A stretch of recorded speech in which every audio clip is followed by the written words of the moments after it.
Wake up with the sun in a steaming cup. Tune into the show where the vibes heat up. The Morning Mac got the flavor, got the glow. Start it right, let your energy flow. High takes rising like the morning brew. Fresh ideas and a laugh or two. From the first headline to your daily dose, this is the show where your spirit goes. Oh, it's the Morning Mac, where the time don't lag. Get your inspiration packed in a casual swag. Sip it slow, feel the rhythm hit your toes. Welcome to the place where the good vibes grow.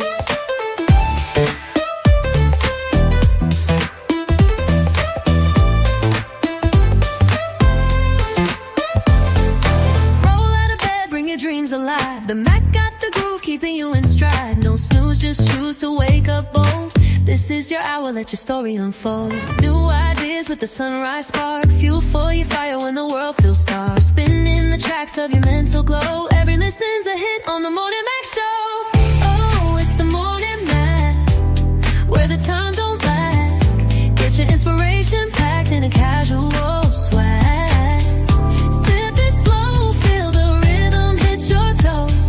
Welcome to the place where the good vibes grow.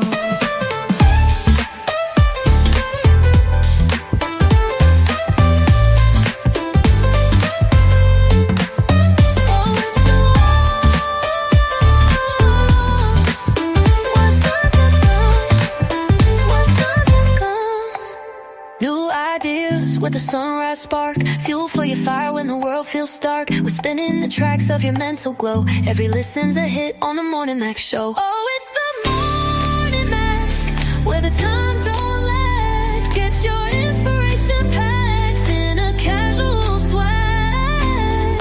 Sip it slow, feel the rhythm hit your toes. Welcome to the place where the good vibes grow.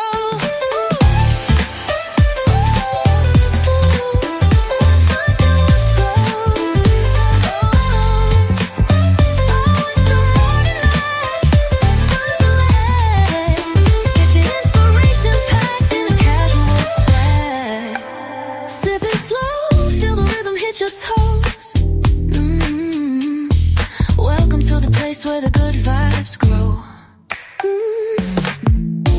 Roll out of bed, bring your dreams alive. The Mac got the groove, keeping you in stride. No snooze, just choose to wake up bold. This is your hour, let your story unfold.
Grand Rising people. This is your girl Reese, aka the best that ever did it, aka Reese Cup, aka AM Morning, aka the author of this here this here book, Shades of Blue by AM Morning. Y'all probably can't see it too good, but let me bring it in and see in case y'all can. Look, this right here book, this how you start the day with the bomb theme song. It's the Morning Mac Show. Yes, brought to you by Shades of Blue by AM Morning. And also by Molly Moss, CMOS Boss. Yes. You know, I cannot iterate enough about those two things and how those two things go hand in hand and the discounts that you can get when you buy them together, okay? And when I mean together, hold up. I'm a little parched though. Hold up. Okay. Woo! And when I said together, when you could get them together, look, my little coaster to go with my little girl. That, that's how you with your pinky out. That's all. And this is tea in there, by the way, because Molly Mall make the best sea moss tea, sea moss lemonade, sea moss product that I've ever tasted, and that I can ingest, because a lot of stuff you're allergic to, especially when women be allergic to everything that come out the water. But for some reason, I check with your doctor, check with your allergist. With sea moss, he's good at what he do. So, and I do believe he will deliver if y'all like in a 10-mile radius. I don't know. DM the boy, get the product, and he makes the batches fresh. So when you call him and tell him you need such and such, he get your order. He makes it to order. So you always get fresh product. You always get good product. Look, like I said, somebody better scoop him up. He need to be in the manufacturer somewhere. I don't know. But all I know, y'all, CMOS is the place if you need CMOS anyway. Woo! And today is Turn Up Tuesday, y'all. And we about to turn it up. We're going to talk about some things that we're passionate about, some fun things, some things that we're doing. We're going to turn it up. Say it loud. I'm black and surprised. Say it loud. Anyway, let's say good morning. Let's say good morning to my panels and my producers and all the good folks that I'm good vibes. This is the place where the good vibes grow. That's like the song said. And that's what we do. We try to vibe out, give good vibes, get good information. And it's all coming from a place of love. And if you feel like you're not loved on this channel, on this platform, then you need to go somewhere else. Don't bring us down, baby. Don't bring us down, because we on something different, So that's all I'm gonna say about that. Mm-hmm. Grand rising to you, Trey. Thank you. I appreciate that. Hey, same to you, for real. It's a good morning. It's a calm morning. Yeah. What's up? It is. It's beautiful. No overcast today. The sun is out. We can actually go for a good brisk walk. Good morning, DJ Slicky Woo Boo. Hey, What's up, Woo Boo? Hey, baby. Hey, Shannon. Mama Gray in the house. Hey. Oh yeah, that's my mama. What's up? What's up, mama? Good morning. Grand rising, honey. How you feeling today? Today is a good spring morning. It feels like spring today. I don't know if it's because it was rainy yesterday. It rained bad. It rained long yesterday. It was a dreary day. LA Josh Preston in the house. Joe Jack. Joe Jack is get in the morning Mac show. Good morning, Joe Jack. He is the mayor of the Green Line. He's one of DC's funny comedians. He's more than just a comedian. He's an actor. He was in DC's go-go version of it was a lot of stuff down at the theater. He does the black acting. That's my boy Joe Jack. We go back years. We go back back when we used to do martinis in Fort Washington, where Mike Brooks used to host the show Turn Up Tuesday, or Tuesday, as a matter of fact, or Tuesdays. That was 10 years ago. It's been a minute, and he's been all doing his thing, baby, on a go tip. And I do want to pay homage to Mr. Joe Jackson, because he ain't never stopped grinding. He ain't never stopped, and that's how it's like that. We've been in this game for a long time. It's because we love it. We love acting. We love cutting up. Just like LA Josh Preston been in the game for a long time. They actually been in the game longer than me, and I've been in the game 13 years. But these fellas been putting in tenure They got 20 years in the game, and I ain't got that Nothing wrong with long, that. you know. And you know, Nothing wrong with that. I'm a gamer for life because I started comedy when I didn't even know I was doing comedy, you know. And Mhm. that was back. Everybody used to say, "Oh, you silly." Oh, you know, because we come from a place of joning and cutting on people, and then Yeah, we just took it to another level. I And can boom, imagine. and here it is. And now we on stage doing what we love, and that's entertaining people, making people feel good. We give y'all the best medicine. The best medicine is laughter. When anybody is sick, when anybody is down, when anybody going through something, if you can make them laugh just for a second, a laugh and a joke, because this world is so serious. That's the best I'll medicine give we you can. I that. used to say I wanted to be a doctor. I tried to strive to go in the medical field, but I'm like, wow, this is healing. This is healing people's hearts, their souls. Sometimes we need to laugh at life to keep from crying, and y'all all know what I mean. Trey, you ever been like that? Like everything seems so whoosh down on you, and then somebody come along do something silly or something funny, and for that moment you forgot all about what you was down about. You was like, "Oh, that's crazy. That's fun." You know, Yeah, that's healing, I'm usually that person for other people, you know, and then the charging them up charges me up, so it ends up right? working for me without depleting Right. me. Yeah. What's up, Josh? He done switch that Yes, picture around. Okay, changes in advertisement and marketing. and Really look, must. and that's what we do. That's what Mhm. we do. We bring laughter. Look, today is He said you got a not cutting you off. I just want to read Josh's comment. He said you got a new do. It must be Tuesday. it You must be got a new. Blues Day. No, it must be Tuesday. You got a new do. Oh, Tuesday. Yeah. Yes, it's look. I'm trying to work on the look for the summer because I'm gonna come out here and y'all ain't gonna know who I am. I want something fresh.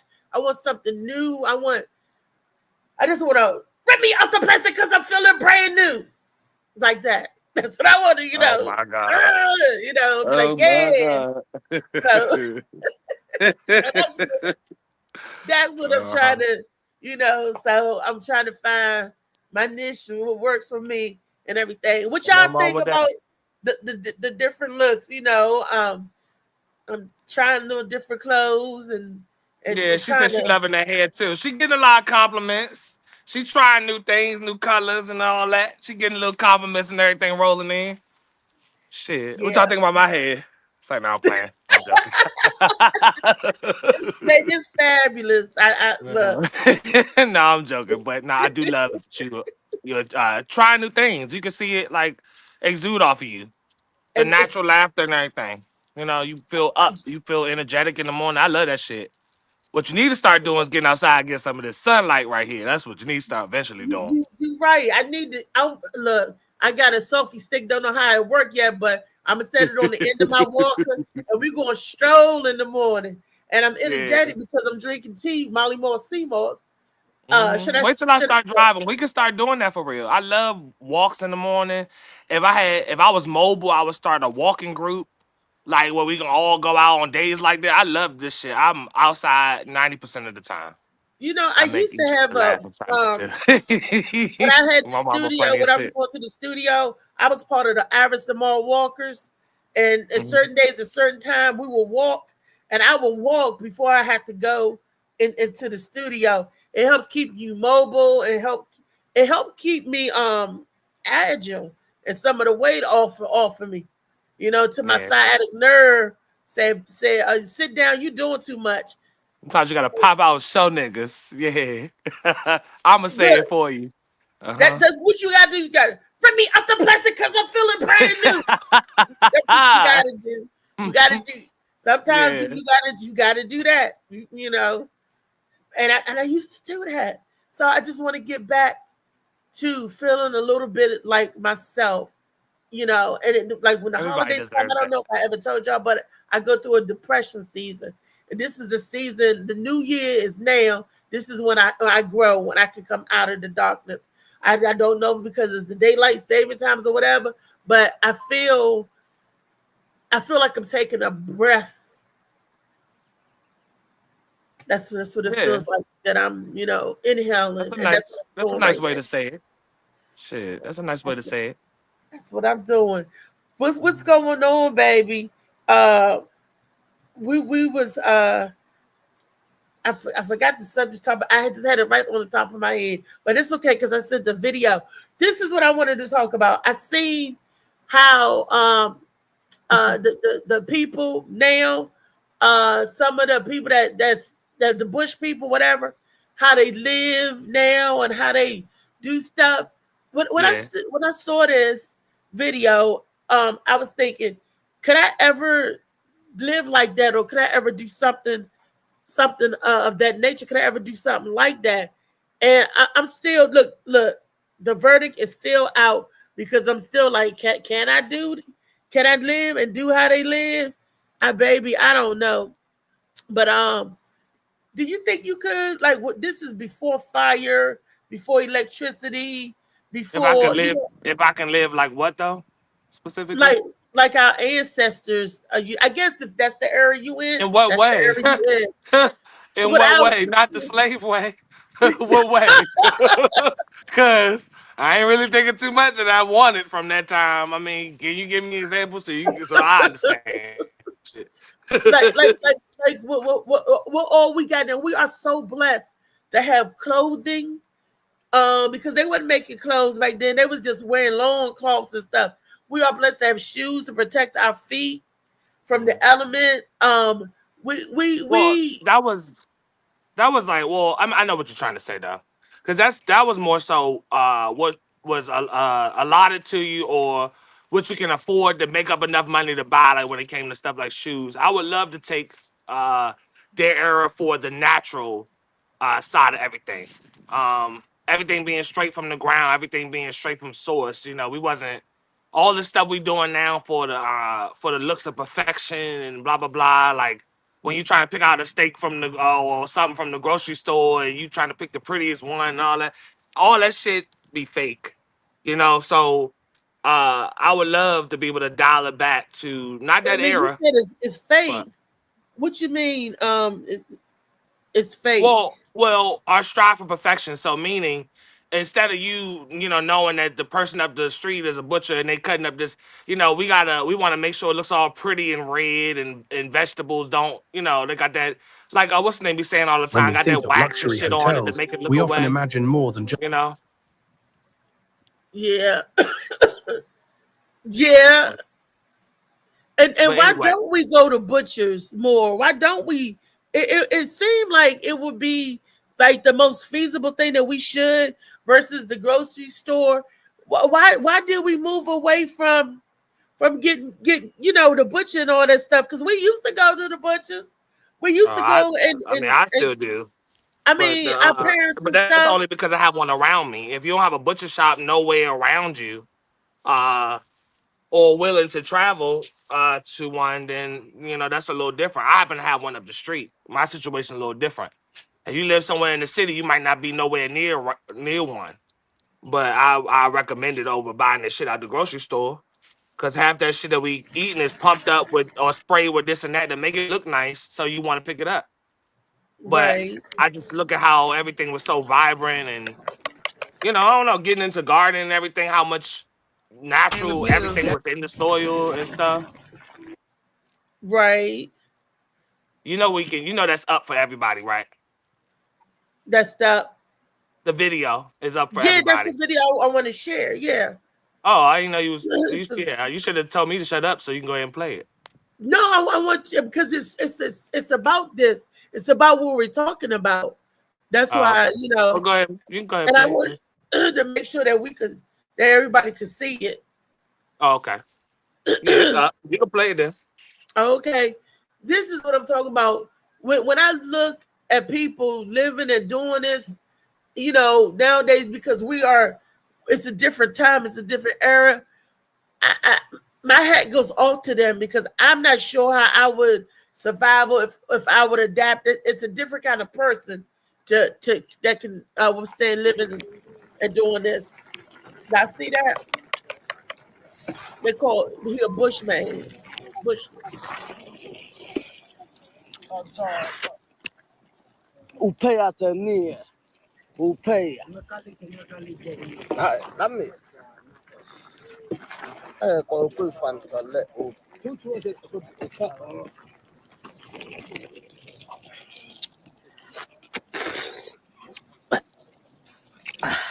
Polo Now that's look at how he's cooking and the spices he getting. You can tell that he ground it up. I don't know what he cooking or what animal he's eating. upea They gotta be tenia. good with that reaction. Upea. Shit. I ain't never seen nobody react like that to food. It gotta be good. Maybe it's natural. Maybe that's why. Food in its natural state. All that slurping that shit up and all that. I don't like all that. That turned me off. All that shit. I can't tell you what animal, like I said, that he's eating, but how he's cooking it and preparing it and everything. This is when they foraged and lived off the land. I guess they had to make metal pots or whatever when they collect the metals and they had to melt it down. But how did they know how to melt it down? How did they know how to make those pots and stuff? Because you dang sure couldn't make it a wooden pot on no fire. So I just wonder, back then I guess they found sticks, but wouldn't the stick burn up with whatever you cooking? I mean, there's things to shape things, and everything that you cooked on wasn't metal. Sometimes they made stone. They had the regular, you know, wooden stoves, or even if you didn't have the wooden stoves, it was just like makeshift stuff. It wasn't, natural things that was put together. They still have bricks and stuff like that, stones that you can cook on, and all that type of stuff. And chisel, they had the metal to try to chisel and make it whatever. It's just I remember as a kid, I got a whooping for what I'm about to tell you. The story I'm about to tell you. I got a butt whooping. It's Turn Up Tuesday, and I got my ass whipped. There was a freezer on our back porch, right? Yeah. This is back when I was a little girl. I was like 7, and we wanted to cook out. We wanted to grill, and we always steal my grandfather grill.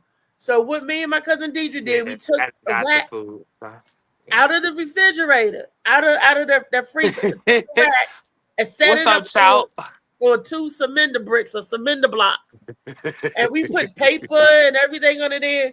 And I went in the house and I stole food out the house so we could put it on sticks and roast it on the fire. Slicky. We showing the comments, Slicky. They're coming up. And roast it on the fire. We not knowing what we doing, almost burnt down the backyard.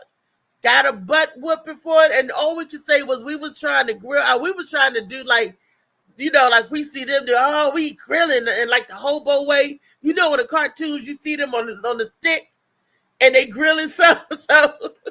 Yeah, we was doing that too. We went in there and got a pack of sausage and rolled it up in the bowl and put it on the end of the stick, and we doing like this over the fire trying to roast it up. We got our ass whipped, and we were sick from eating that raw pork. We was both throwing up, everybody, but we deserved it. We deserved it because we was. I'm not gonna say we was bad kids, but we was inquisitive. We wanted to know. We was always doing stuff, so we was trying to live like and do like they did on the cartoons. But I don't. Those people back then was strong. Our ancestors, our grandmother's grandmother, but they were some strong folks, baby. Some strong folks. And how they cook and stuff. They used to take what they gave us the trash, and we made meals with it, and made delectable meals with it too. That's like pig feet and the entrails and all the animals, different animals, chicken foot and stuff. We had to turn that into food, into stew, into gumbo, and we did, and they did, and they survived. Strong people, strong. If I seen a chicken foot floating around in my shit, I think I got a problem. I think I got a big problem. You never see chicken. Not floating around in no shit. Not floating around in nothing. Nope. My grandmother Ooh. used to eat chicken feet. You know, we used to be like, Grandma, you eat the chicken hand again. And we I thinking ain't that's the opposed hand. to it. I mean, I ain't opposed to it. I just don't want no shit floating around in my food. I mean, because if I'm munching on the chicken bone, I might as well munch on the feet. It probably tastes like something, but She said that they was but I good, don't but want it it's floating just around my like shit. she I don't would want that suck floating around on my it. food. They wouldn't have the talons on it though. They would not have the talons on it, but they'll take the little claws off, but there'll still be the whole foot and everything. And she sucking on the bone and something. I'm like this. Ugh. I seen them eat some pretty disgusting stuff. I seen them eat cow tongue. I seen them cut it out the cow. They used to bring they would go down North Carolina and bring back half animals or stuff like that because that's what the families did up here. Like my they were all put in and they would bring back like the pig or the cow, whatever. And my grandfather would section it all and they would split it up like that, you know, that way. So they was doing some real butcher Trey. That was butchering. That was Yeah, it is butchering. butchering. It That just was butchering is just your knowledge on how to process meat. That's all butchering is. How to cure it, take to season and everything, but more so what's edible, what you can cut out, and how to identify the parts. I would love to peek in on this. Actually, the butcher shop I was talking about up the street, and just see what they be doing all throughout the day because that's tough work. yes, Like it is. My granddaddy yeah, used to be a butcher. And yeah, the way they cut that meat and the utensils that they use, it was certain knives that he used. It looked, if you're a child looking in, it looked harsh and it looked scary because they were bam, and then the seed, oh, and this, I don't want to relive but you that. gotta understand where it come from. You know, That's true. and A pork chop best ain't thing to do. pretty when it's in the Yeah, pig, or the yeah, ribs ain't pretty before you know. When yeah. you put it on the grill, it's a process, baby. And that was back then when they ate everything from the rooter to the tutor. I seen them eat pig nose and the eyes and stuff like that. And the brain, they didn't. I'm gonna say this. Back in the day, they didn't leave nothing. They ate it all. They didn't eat, and I was like, wow. Even when it comes to fish, I seen them cook a whole fish with the head still on. And I'm like, Yeah, yeah. So, we ran away when we saw that kind of gross stuff. Oh, no, no, no, baby. But how they survived and they lived, it was, we look at it as not archaic, but it's old. It's the old ways. I don't see people making quilts no more like I used to see my grandmother and them sew. I don't see a lot of people really knitting no more. The young people used to be sewing and knitting is what I'm talking about. I don't see Shit, no my young cousin does. Shit, I know it's a rarity to see certain things, but my cousin does. Yep. she know how to sew and knit. Mhm. The one of the hats because I like hats all the time. I start wearing hats actually because of her because she made me a black scarf and a black knitted hat with a satin lining or whatever for Christmas. She Is she does. young? Yeah, she's my cousin that I live with. Oh my goodness, she is a young person. I'm thinking when you say your cousin, I'm like maybe it's an older cousin that did that Mhm. kind of stuff. What? Go ahead, girl. Ain't no older nothing around. Ain't older cousins or nothing. It's if I mention my sister or any family member, I'm talking about somebody younger, really. Okay. Yeah, Wow, that's impressive. She must got a flair for fashion and stuff like that. yeah. She like making little tops and little things. Some of that shit, I'm like, you need to add a little bit more material to that shit. But some of it, I do actually really like the fact that she can make and shape stuff. Is kind of dope, Okay, you giving you birth know. to like a fashion designer. We do have some young folks into fashion and making that kind of stuff. I think Molly daughter, I know she model. Yeah. Molly daughter must have an old soul because she do a lot of stuff that you don't see a lot of the young people doing. She's mature. I guess because she got an old daddy. Her daddy got an old soul. He got Molly. Molly said, Mm. I've been around, I've done some things. You know, he can sit back. Molly's daughter's into fashion. Molly Mo. You can hear me? Yeah, we Yeah, can hear you I now. heard you. Speak. Do you see a lot of What young up, people Woo? You said a lot of young people what? doing stuff like we was talking about like the older people like making clothes, making their own clothes, knitting and because I was talking about quilting and I was like, you don't see no young people with sewing nothing. And Trey was saying how his cousin sews and do stuff together. I said, oh, she must be in the fashion. When you get those people like that loves fashion and stuff, these are your next Donna Karens. These are your next Dolce and Gabbana people. These are your next fashionistas. So y'all keep an eye on, encourage that, because that is a beautiful thing right there. Young people knowing how to make stuff like that, because a lot of them won't even pick up a needle and thread. They don't even know what a needle is or a bob. But y'all be saying that, and that still gets me as an older generations keep saying what we don't do, but I keep telling y'all what y'all didn't do. And we never seen y'all do the following for the most part. Not every single parent, not every single child. But if we ain't seen y'all do it, where the hell y'all think we getting it from? And then That's again, what I did. I was making stuff, but and we I didn't have speaking a on little generally, girl. like you speaking on Yeah, generally. You saying like the generally mask. the younger kids don't do nothing. I'm saying generally the adults didn't do it in front of them. And You I know? always say that, Trey, that's Generation X that dropped the ball, because Generation X was supposed to teach their children what their parents, when we learned, we were supposed to pass it on to our children, and we didn't. Instead of us passing on with the knowledge that we knew, we was reaching and gathering the new knowledge. This is coming out. But ain't nothing wrong with the old knowledge. The children need the old and the new to go to the future. You need the past and the present to get to your future. And I've always said that. And we dropped the ball with the past, because there's a lot of stuff that should have been passed down that we didn't pass it down. And a lot of stuff that we did, we let computers do, and AI do new technology or somebody else's way instead of showing them our way. We should have showed them the old way. And then if they wanted to gravitate to the new stuff, that'd have been cool too, because at least they would have had that knowledge of, you know what I mean? That knowledge, because they keep saying, what if this stuff go off the grid? How are you going to do this? Some people don't know how to make a fight. That should have been passed on. So, because that could happen in any place, anytime, anywhere. Knowing how to do certain things.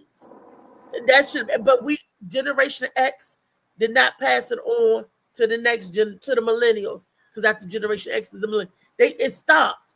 And it's like, why did the knowledge stop there? Why did everybody stop teaching? What happened where we put I down think what we got? distractions. I think distractions. I mean, technology, all this shit started to come to the surface that didn't matter before. Like I was looking at nostalgia videos yesterday, and they were just showing people in the mall and how people used to be in high school, and before like the cell phones and all this stuff.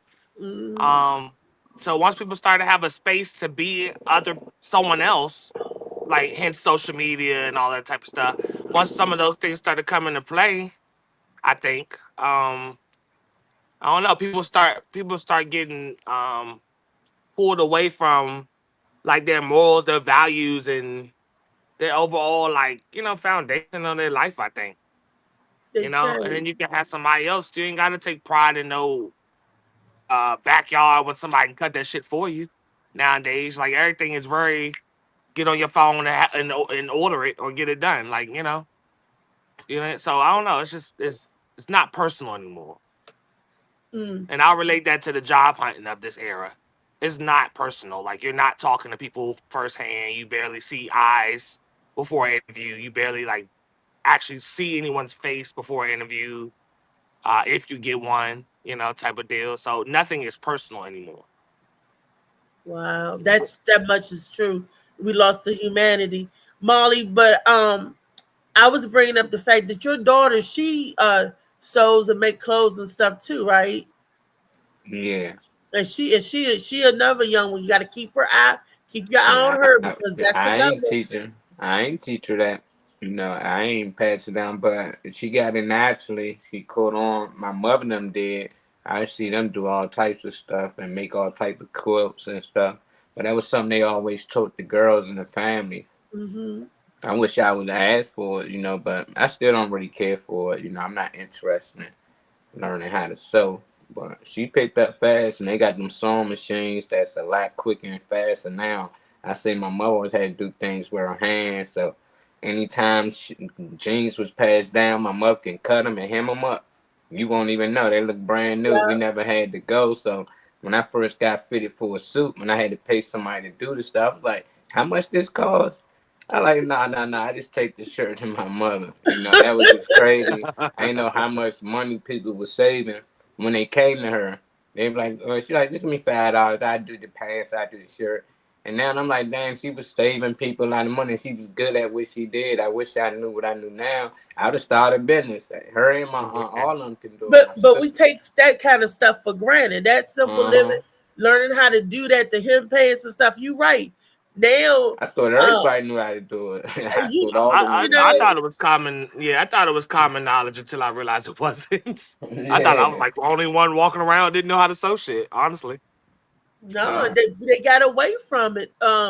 It's just like it wasn't passed down. I guess we thought it was so common or so we didn't share it and then pass it down. All the ladies, like you said, the girls knew how to hem because I remember my mother, my grandmother measuring it, cutting, and hemming, and it was needle. She'd be saying, "Go this thread still me a has. needle.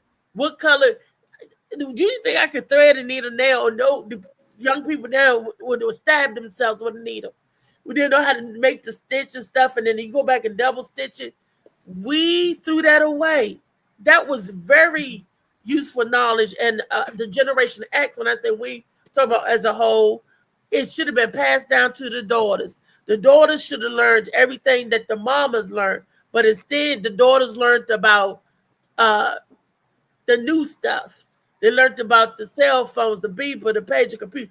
As we progressed, nobody held on or retained the knowledge of the old. They just like threw it away. Like it's sometimes like I'll take cars for example. Cars now you have to go to college to learn how to go work on cars because a lot of it's computerized. You have to go to school now. Before when my daddy was a mechanic, he didn't have to go to school for that. He just knew how to tinker and fix things. Now the cars, it's the advancement is totally different, and we didn't pass that knowledge. Like my dad could change the brake pads. If he didn't pass that knowledge to my brothers, they wouldn't know how to do it. And my brothers passed it on to their sons. I But mean that's true. somewhere Generation X didn't pass that. They said take the car to the shop, take your car to the mechanic instead of doing the little simple stuff that we took for granted that we knew how to do. We didn't That bother. stopped a lot of money flow in our own communities.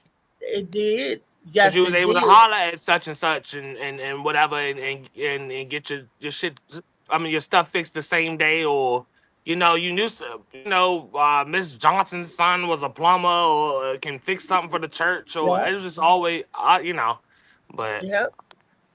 And, it's and they not. they they didn't keep they didn't pass it on. Generation X, for whatever reason, didn't pass it down to the kids like it was supposed to, like it was passed down to them. And I guess because Well the they were moving longevity is away from gone. it, yeah, but the Mhm. knowledge is you still share the knowledge. Like, say if everybody was eating Kentucky Fried Chicken, they go on and get Kentucky Fried Chicken, but and nobody knew how to cook chicken, only Kentucky Fried Chicken. That's because the knowledge wasn't passed down, and they wasn't doing it no more. Even though if you don't do it, you still should know how to do it. And y'all get what I'm saying? Even if I don't do it, I know how to do it because I was taught to do it. Like for instance, we don't write. I know how to write in cursive. A lot of people Yeah. don't know more, but I know how to Mhm. write in cursive and read it because that's what it was taught to me, and I passed it down. It was taught to me, and I passed it down. But for some reason, they don't write in cursive no more. They're going back to print, or Right. I guess it's because everything is typed out on the keyboard and The stuff. internet Not happened and unless they you get wanted a to learn special how to go font. viral and started it. do with the Vine and Mm-hmm. MySpace. Yeah, yeah, Y'all think it's and the I was more internet? concerned. Yeah, Do it for the vine. I everything ain't like gonna do fuel. it. Yeah, I ain't gonna Do do it. it. Do it for I the Do it ain't for gonna the do Vine. Vine. it. He ain't gonna do it. Do it for the Vine. And what did we Uh-huh. have before the Vine? The Vine was picking up the phone. The Vine was talking. We had communicate because we had to Everything. write letters. Now you communicate in the damn text. Do-do-do-do, and they get it instantly. And I think that's what they moved away. The younger generation, they was like, I ain't writing no letter. I ain't doing this. Girl, you crazy. Yeah, I Do wasn't this. old Do enough. that. I wasn't old enough for the letter writing. By the time I was reading words and everything, everybody was on house phones and stuff. So Mm-hmm. I did miss that era of needing to write letters for for no reason. Oh, I Now mean not you for no can reason, but make to a communicate. mail shit out. Had to go get stamps and all that Stamps. shit. Yeah, Had to go drop mail off at yeah, the I know, right? mailbox. Be like, But dang, I you gotta I walk do around the miss corner. that. You had more reasons to get your ass up. Hell Like that's a yeah. lot too. See the world, be outside, go actually Yes. run errands. Now you pay everything on your couch.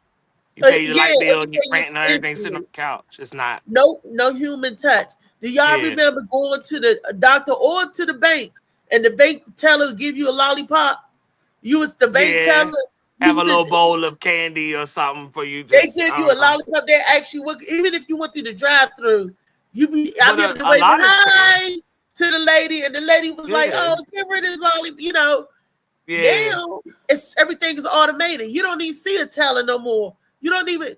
When I went into a Bank of America, the teller booth, it was all windows. First of all, it was no personal where you could talk, but they had a kiosk that you go to before you see a teller. That lets them know if you need to see a teller or not. If you just get money, you go to the kiosk or the ATM.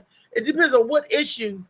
I was like, I want to talk to a bank teller. I want to talk. You got to make an appointment to do something that we used to come in to sign a book, oh yeah. and Ain't no now walking in no more. Nah. it's like they were like, "What you here for? What you do?" A specific stuff, and I was Mom was like, twerking on your daughter's camera. And then a lady teaching girls how to give head on YouTube. Oh, you talking about the grapefruit lady? But yeah, you right about the mamas and daughters part. "What shout?" That was shout. Yeah. Yeah, Oh, I'm yeah. sorry. I should have read it out loud. I keep doing that. Here's what his comment say. He said, "Mamas twerking with their daughters on camera. Then have y'all seen the lady teaching the girls how to give head on YouTube? Now everybody's about being a freak. The world is lazy now." The world is the Those are two world separate comments. Yeah, is a Snooki was saying the world is lazy now. Yeah, people yes. don't want to stick together. He said, they Yeah. don't. Chow said they don't even teach that from writing in From school right. anymore. So yeah. Um, but you had to seek those things out. Like nothing extra in my era was like even how to type good on a keyboard. Like none of that was a default class. Like you had to take a class for business or something to learn how to formally type a letter or how to have a letterhead and all that stuff. It Wow, wasn't because just a class. Yeah, you had to take a we had to class. learn how to do that. Now you don't have to do it because it's already built in the dang old computer. We had to learn how to label an envelope front and back, like who you sending it to Yeah. and who's sending it to. We had to know which side goes what. This is your side. It goes to the sender. This is Hmm. who it's from. We had to learn that. We had to learn how to address a letter saying dear sir, madam, or whatever. And business letter. They made us learn all of this on a typewriter.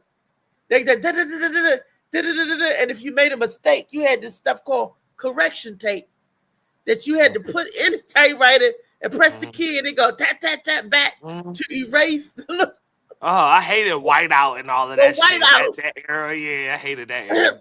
but before it was whiteout, it was the correction tape, and Yeah, they made us do. And then they counted how many strokes we did per minute. yeah. You had to, in order to pass the class, you had to at least type 45 words a minute. I'm like, this damn. And I don't know sometimes, nobody. Remember. Josh said, I ain't cut you off. I'm just reading comments as they come up. Josh said, okay, I'm trying to remember Yeah. people's phone number to keep my mind. I used to. 12, 15 people. Knew it by heart, but don't ask me now. it sharpened our mind back then. Our Don't ask mind me was now. so sharp back then on what we had to learn how to do and how to remember stuff. Yeah. Now you don't got to remember nothing. That's why our attention span is so short. People can't, what you say, and because they're not listening, they're not hearing. Because back in the day, we had to listen, we had to hear, and we had to pay attention. Now, the children ain't got to do that, and you wonder Nope. why it's like what it is. And it's us, Generation X, dropped the ball big time.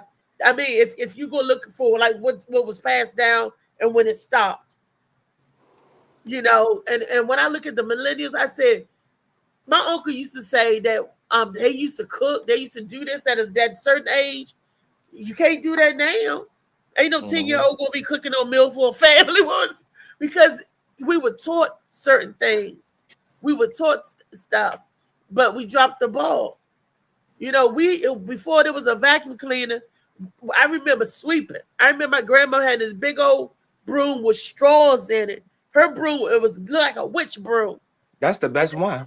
And it was holding. And my grandfather used to pick a straw and pick his teeth with it. I'm like, granddaddy, we just swept the floor. Shit, my stepfather sweeping, and told I me how saw to do dust that. clouds come up, and then sweep it out the door on this little thin carpet that we had. And I'm looking like, wow. And then mopping the floor, how they run it. We have come so far that they don't know how to do. If you tell a child, give a broom, sweep the floor, they're gonna be like, sweep Remember the floor. remember the carpet beaters before the vacuum? They That you used to hang the carpet take up and then and slap. sweep, Yeah. boom, boom, and all the dust used to fly out. Yeah. Baby, they nowadays give somebody a broom or tell somebody they be like, what?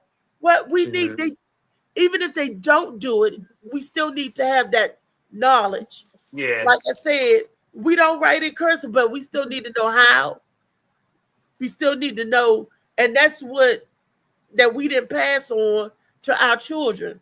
We didn't pass on to trade and to Molly's. A lot of stuff our generation didn't pass down because they were the future generation. They was like, they don't need to know how to tell time. They got a digital watch. A lot of people can't look at a clock with Roman numerals and tell the time. Why? Yeah, Because so unfortunate. yes. I mean, and I'm not joking. This is turn up on that education. Turn it up.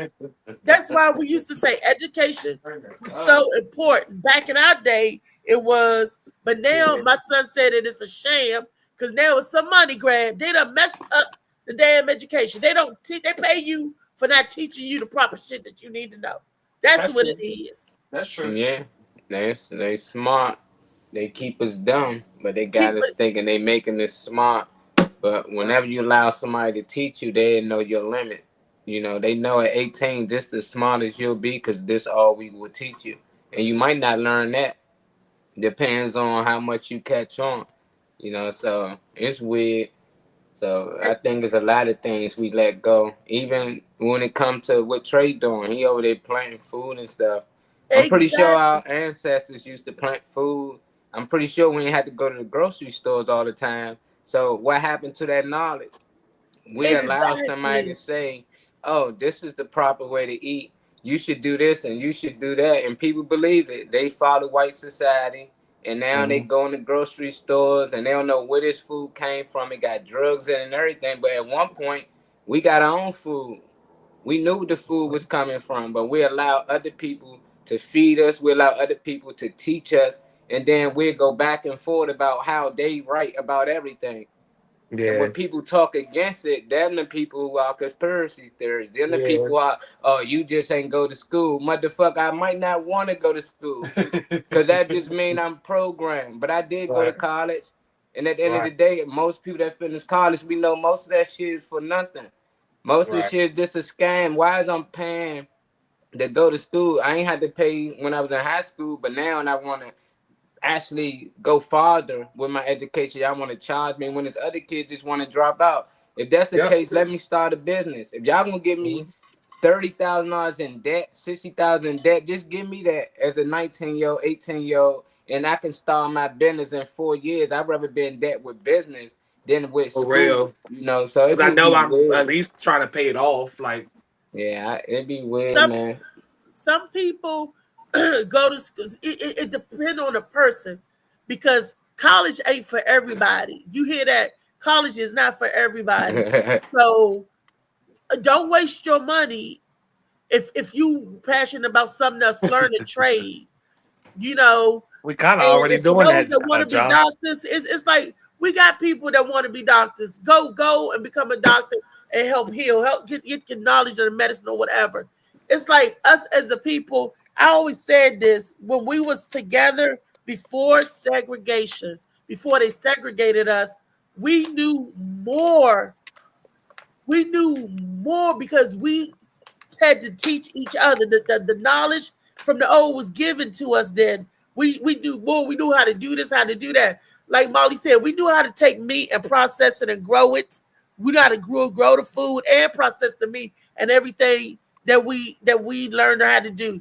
It's like whatever when we were stronger together, when we separated, they took our knowledge and gave us their knowledge and rewrote ours and say, here.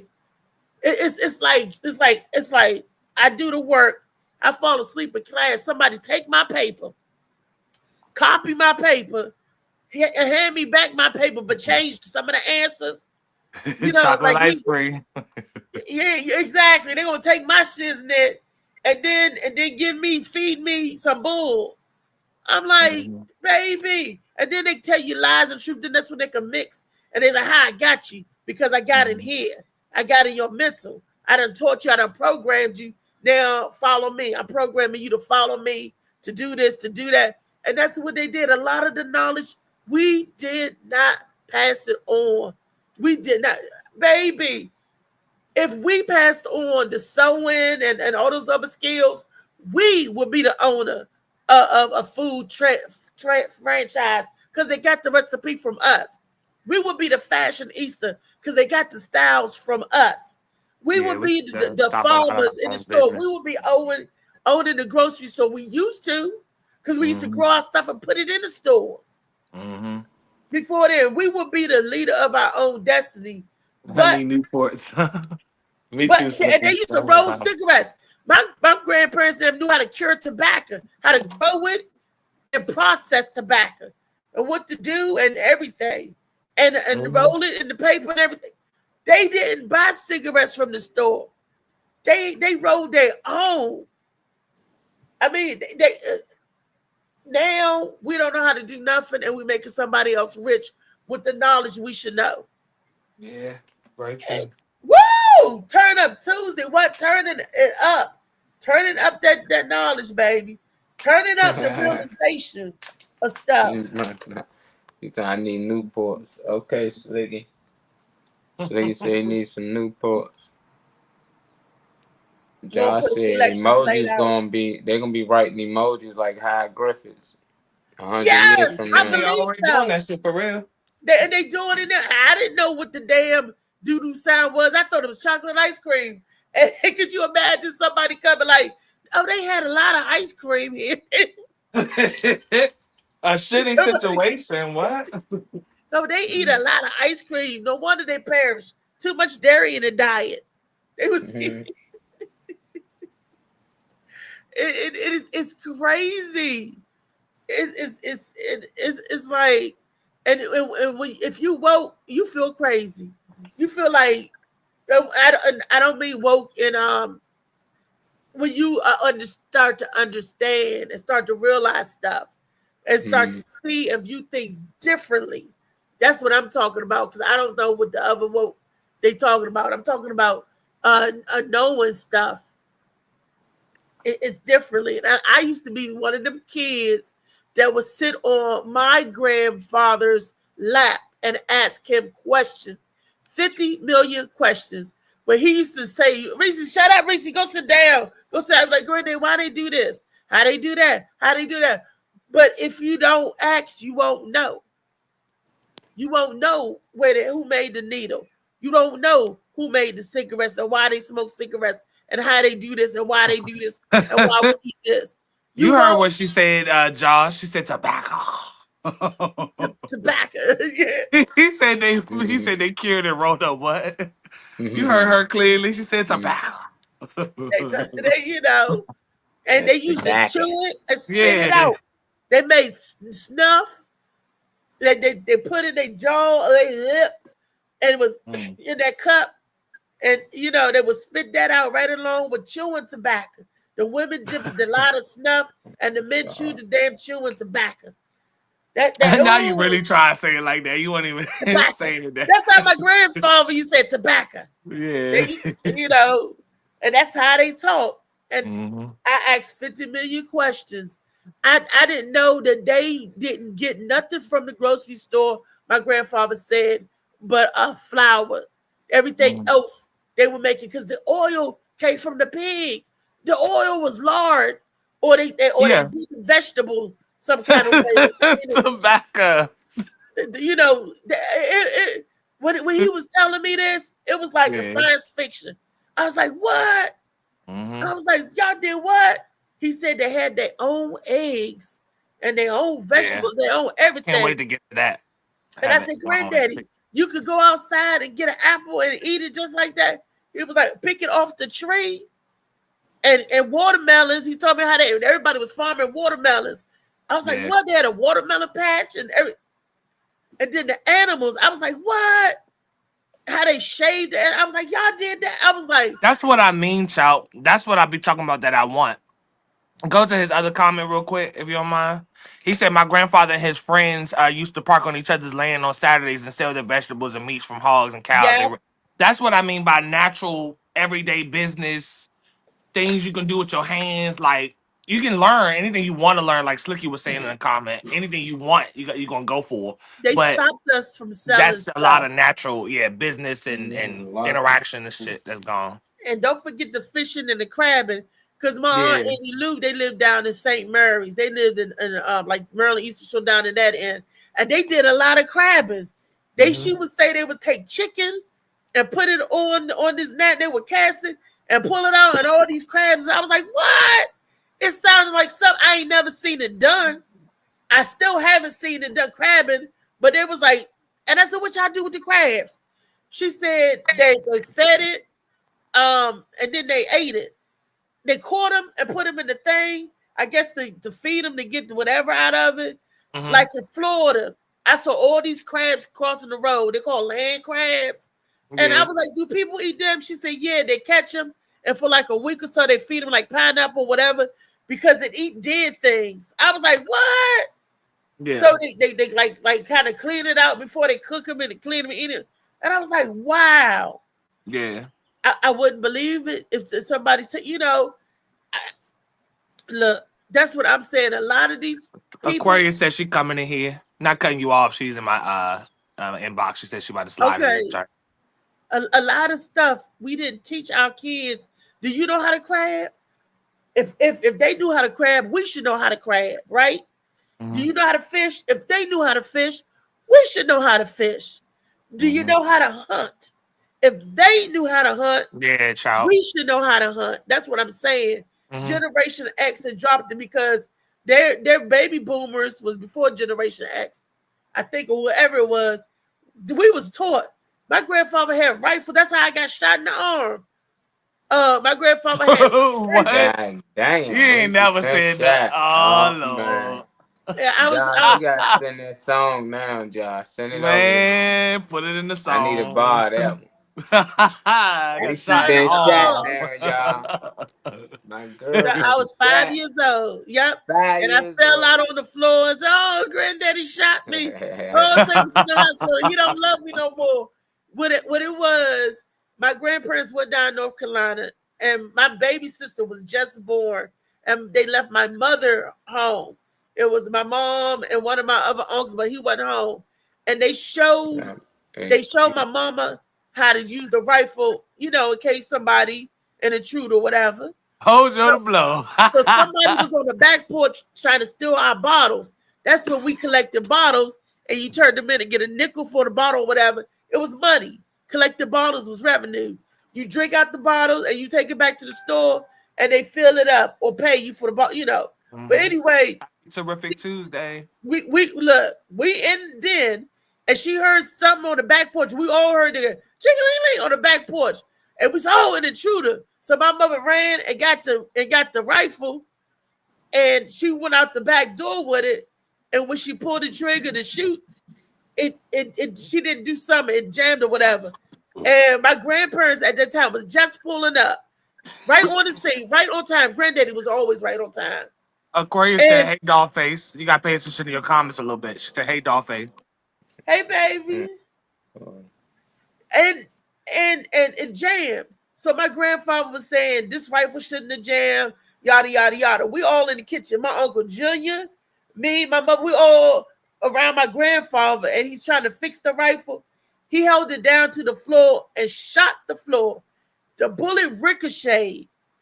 The piece of the floor came up and hit me in the arm, and it hit my uncle too. My uncle Junior got hit. I thought I was shot. I said, "Oh, granddaddy, you shot me, granddaddy." I fell on the floor. My arm was bleeding, but it was from the floor that they had that cement floor. You got 2 questions, Reese. You got a question from Aquarius saying, "What's today's what y'all talking about?" You got a question from Chowbow asking, "Was it a 21 caliber or not?" It was a rifle. I mean, yeah, he was just asking about the caliber. Yeah, again, shot. All I know was I was shot, and I was like, "Oh, granddaddy don't love me no more. Oh, he don't love." I was a dramatic child, but got the same comments. Look, here we go. So today's topic is, when did we drop the ball? And I was saying that it happened in Generation X. That everything that when I say our, I gotta remind. Do I break it down? I'm part of Generation X.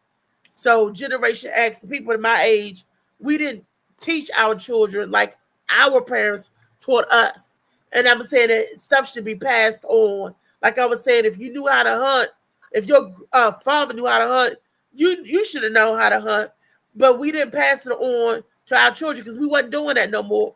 We wasn't foraging. We wasn't looking for food. We wasn't growing food because they took all of that away from the farmers, paid the farmers not to farm, and say, "Come to the storehouse where we got everything you need. You ain't got to farm no more." And that's what the people did.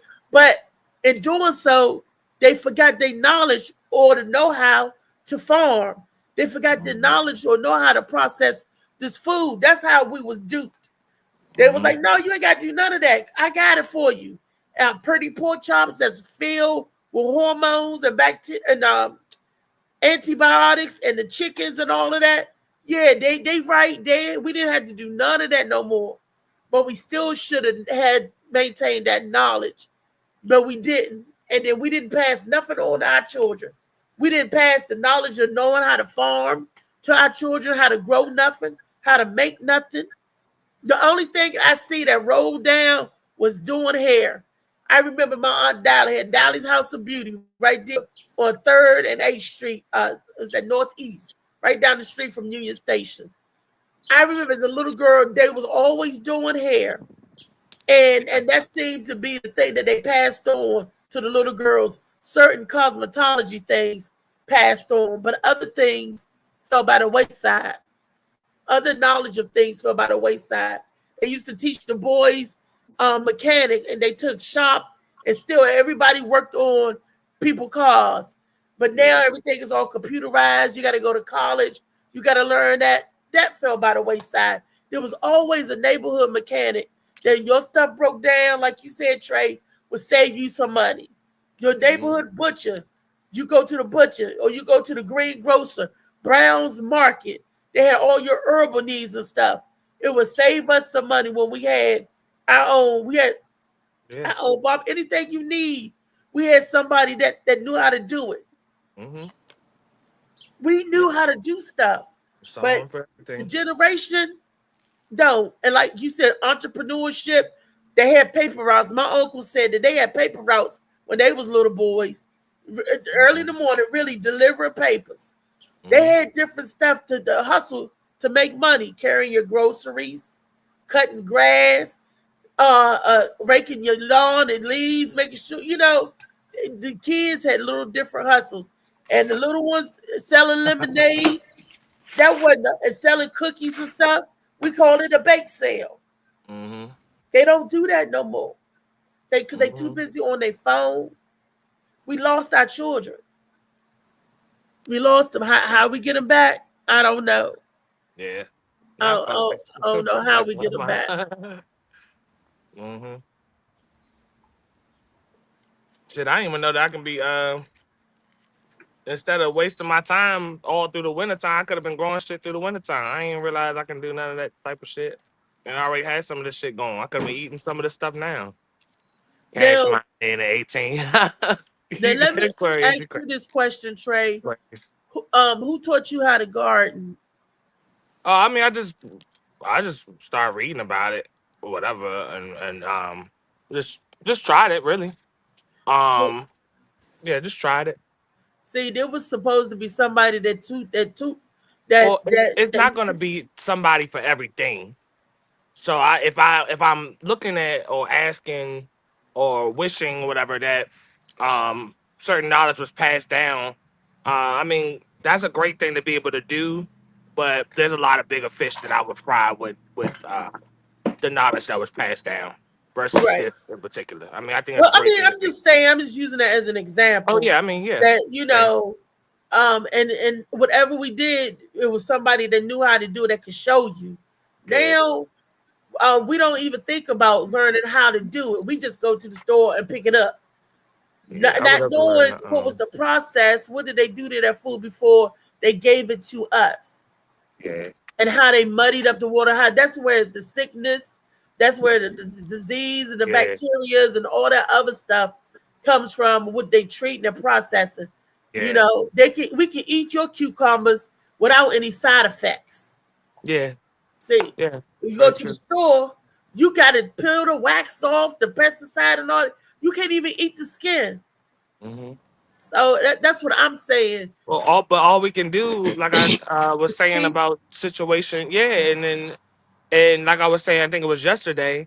If anybody who has any type of group or any organized setting or anything, you start bringing in elements that people can contribute. Like we were saying, like we was having talking about the subject of police officers and stuff yesterday, and Molly was talking about what some of his people around his way uh been facing and having to deal with stuff like that. If we know somebody that works with educating people on how they can, on their rights, winning their cases, the do's and don'ts, then you incorporate them people into what you're doing. Everybody has something individual to offer. So I That's just feel like right. That's you right. can't. But when it comes to older generations too, I'm not looking for every single thing to be taught. I'm not looking for a hand guide. In today's time, I would have loved to understand taxes, 1099s, W2s, and all that. I mean, W4s and all that type of stuff. There's somebody Um, out there to teach yeah, it to you. I got my girlfriend Chastity. She's a accountant for this big firm. I'm trying to get her to come on when she got some time. And she does taxes for individuals, corporation, company, LLC, you name it. She's good at what that's she what's up. do.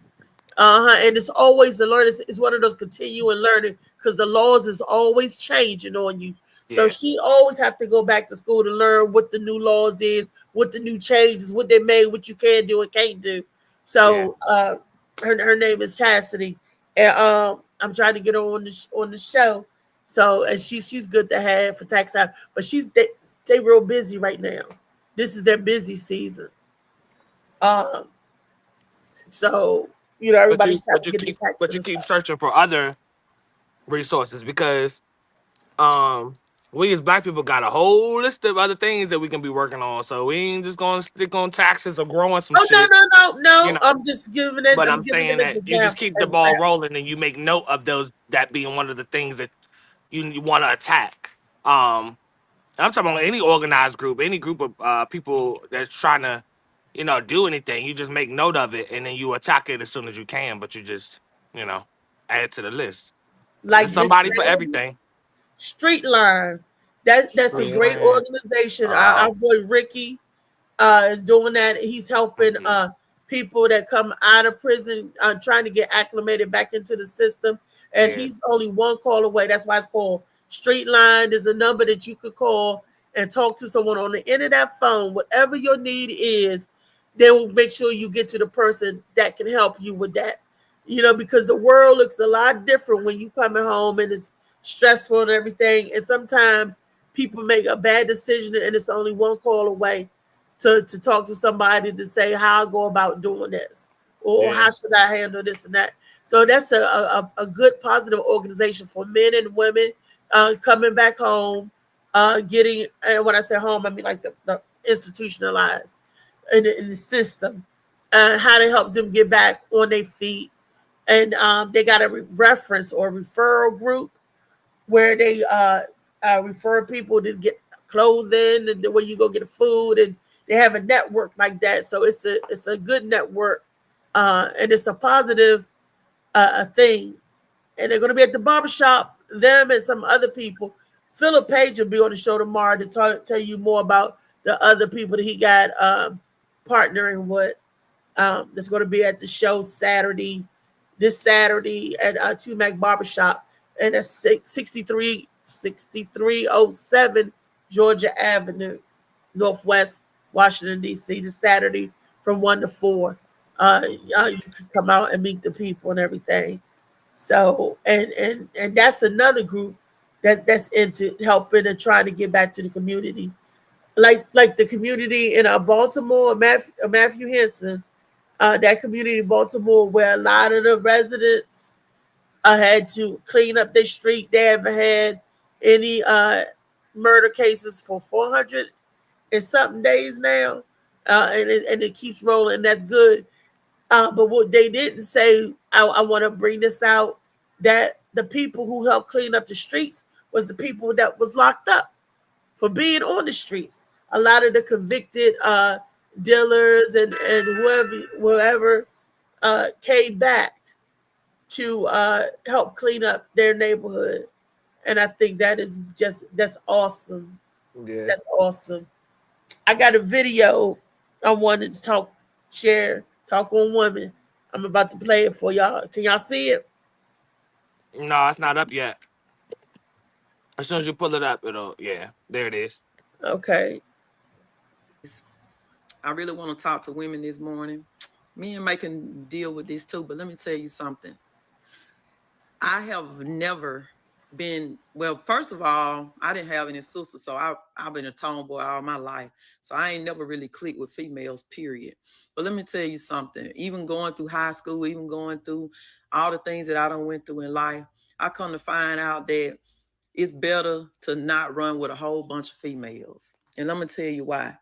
It's a lot of females that attach themselves to you, but they merely hate you to their soul.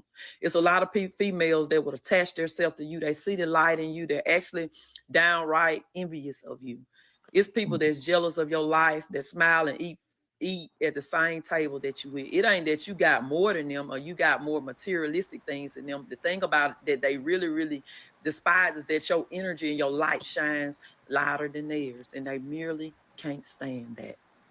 So, for 42 years of my life, I've been a loner. I don't have a lot of women in my phone. I don't have a lot of contacts because one thing about me, I don't run in packs and I don't run in crowds. And I merely don't trust a lot of females because I've been burned so many times. But when I see a lot of females that brag about this person, brag about that person, where they with and this and that, I merely look at them and say, low vibrational bitches deserve low vibrational bitches. Low vibrational niggas, they deserve low vibrational niggas. Misery loves misery. So y'all equal and y'all add up the same. I don't feel bad. I don't feel like I'm excluded or anything, because I know one thing: roaches love. When you see roaches, a lot of time they in a crowd together. When you see lions, they always walking alone. Y'all take this message today and realize that you don't need a whole bunch of people around you. You definitely don't need a whole bunch of bitches. You don't need a lot of people in your phone calling you, because everybody not your friend. And me, as I am, my light shines light. My light cannot be put out. No matter how motherfuckers try to dim my light, it's gonna be motherfuckers that's drawn to me and love me for generally who I am. It don't matter how I talk, where I go, or wherever, I'm gonna still shine. You know why? Because man didn't put light on me, God put light on me. And with that being said, clicks and crowds and how many people got my phone number and how many, where I go or what, it means nothing to me. No man validates me, no human being, no people, and then God validated me. And when you got God validation, you don't need human beings validation. But I really, really feel sorry for a lot of individuals, because it ain't really is them, is that they don't know who they are yet. So they feel like they are valid when they with other people, and all of them low vibrational, all of them messy, all of them like to keep drama going, because that's the only thing they got going for themselves. Most of them don't got no man. They ain't got nobody dicking them down. They really got somebody that'll meet them at the hotel every now and then and give them a little dick, laugh with them, but them men really don't like them. Really, really sad. Okay. Wow. She said a lot. Woo!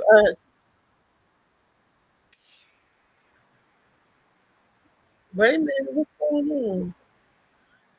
Okay. All right. I was like, wait a minute. What's going on? What's going on here? Okay. Woo. That video said a lot. It was more than a mouthful, but I like what she said about your shining, your light, and people the vibration. I didn't know anything about vibrations.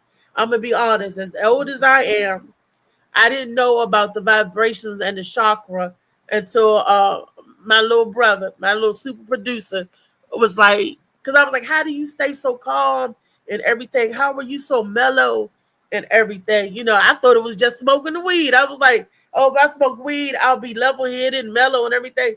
But no, he check out people vibrations, and he put me on to how people vibrate and in different frequencies and stuff. And I did a little bit of research and looking and stuff myself.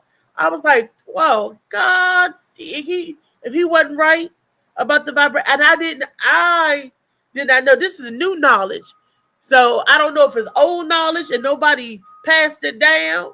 I don't know how he got the knowledge or whatever, but I'm glad he passed it to me. So now I'm aware, and I try to look at certain things, and I try to, check the frequency. A lot of times, people will disturb your peace, and I had to look. He might be younger than me. I might have been around to be his big sister, but he taught me something. You're never too old to learn, and to accept it, because I had to be open and be able to listen to what he was saying. So that means when he was talking, I was being quiet, because I was like, this is some new knowledge. He about to put me on to some new shiznit. So, and when I listened to him, and things made sense as things started clicking, and other things started clicking and turning and twitching out there. And I was like, wow. So thank you. Thank you for a lot of stuff. I might have heard it before. My cousins and them used to say it, but they said it in a different way. Or maybe I wasn't ready to hear what they were saying. But when people tell you something, listen to them. It'll save you an ounce of, what's they say? An ounce of precaution is worth a pound of cure. Listen to what people say. You don't have to take everybody's advice that come to you, but you listen. But if they got a valid point, hear them out. Don't shut it out or be closed to it. You never know. And the chakras and the vibrations and stuff, you just never know. So look, this is the Morning Mac show where the good vibrations grow. That's what we got. We got Trey Money, we got super producer Molly Mall, and we growing some stuff. We growing more than just vegetables, y'all. We're gonna grow your conscience and open your mind and put y'all on to some good stuff from love, from the heart. So that's what I'm saying. And that video was deep, but I wonder why she just talked to the ladies. Maybe because she ran into a lot of ladies that's doing that. Josh said, I've heard what she said 1,000 times from different people, but they never give their experience. Yeah, I want to firsthand hear what people talking about, because that vague shit don't really. It's cool because you get some shit, you can get some tips or notes from it, but that general shit, I need her to be like a little more tailored to what the fuck she go. What's up? You found a link. Look at I you sure did. finding Yeah, shit this morning. All right, I ain't mad at it. Welcome in. I Somebody thought you name. always, I thought you always play monkey in the middle with the link. I I said, hold said on. the link that's a couple messages above the one you sent. Oh, which one? Oh, I see it. Yeah, I just seen videos. I seen. It's I said, always what gonna be what the is that? mix in the mix of those messages. Molly probably sent it first, but sometimes we might send a video we find or something after, like he sent the link. But normally in the morning on that same thread, you're gonna see the link. It'll say Oh, today versus saying like oh, yesterday or 3 days ago or whatever. oh, But yeah. okay, okay. Mm-hmm. Yes. Yep, Mm-hmm. definitely. So you said that you want to hear like some firsthand account. I mean, like, like you, like, what do you, what you talking about, Trey? You and Josh. Huh? You said it's always somebody's talking, but you want to see some firsthand experiences. Oh yeah, he was reading. He was saying I was reading the comment. He was talking about the video and like firsthand. What she was saying was general. I think he's trying to say. I can't speak for him, but I think he was saying that what she's trying to say is like general. He's heard that story before, but nobody's gave their personal ties to those stories. I'm assuming that's what he means.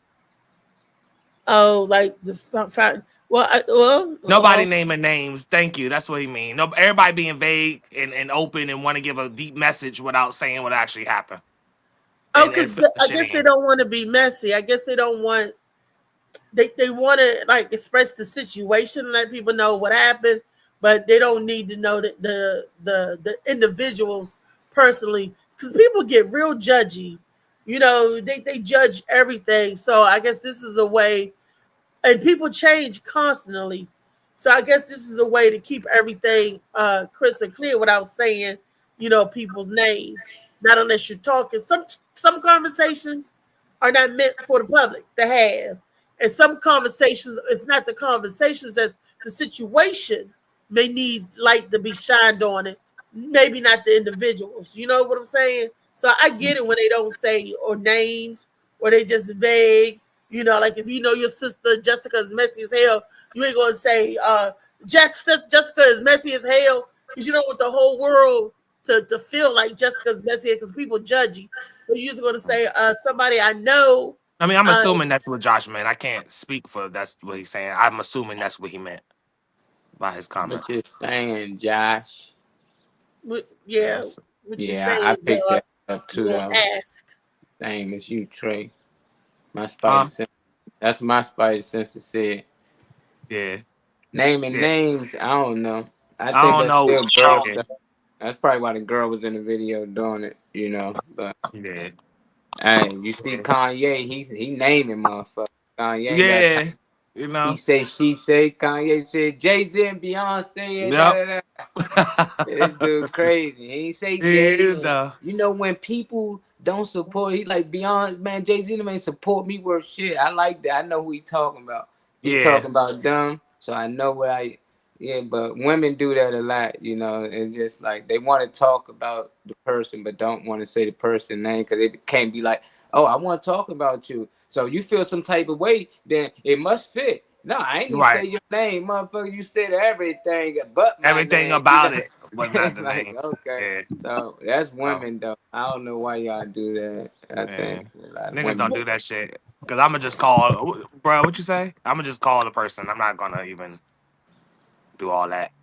Man, my buddies always got the disagreements. They be like all type shit. Hey, man, I'm trying to go to the club. Man, I ain't fucking with the club tonight, man. Let's go to MGM.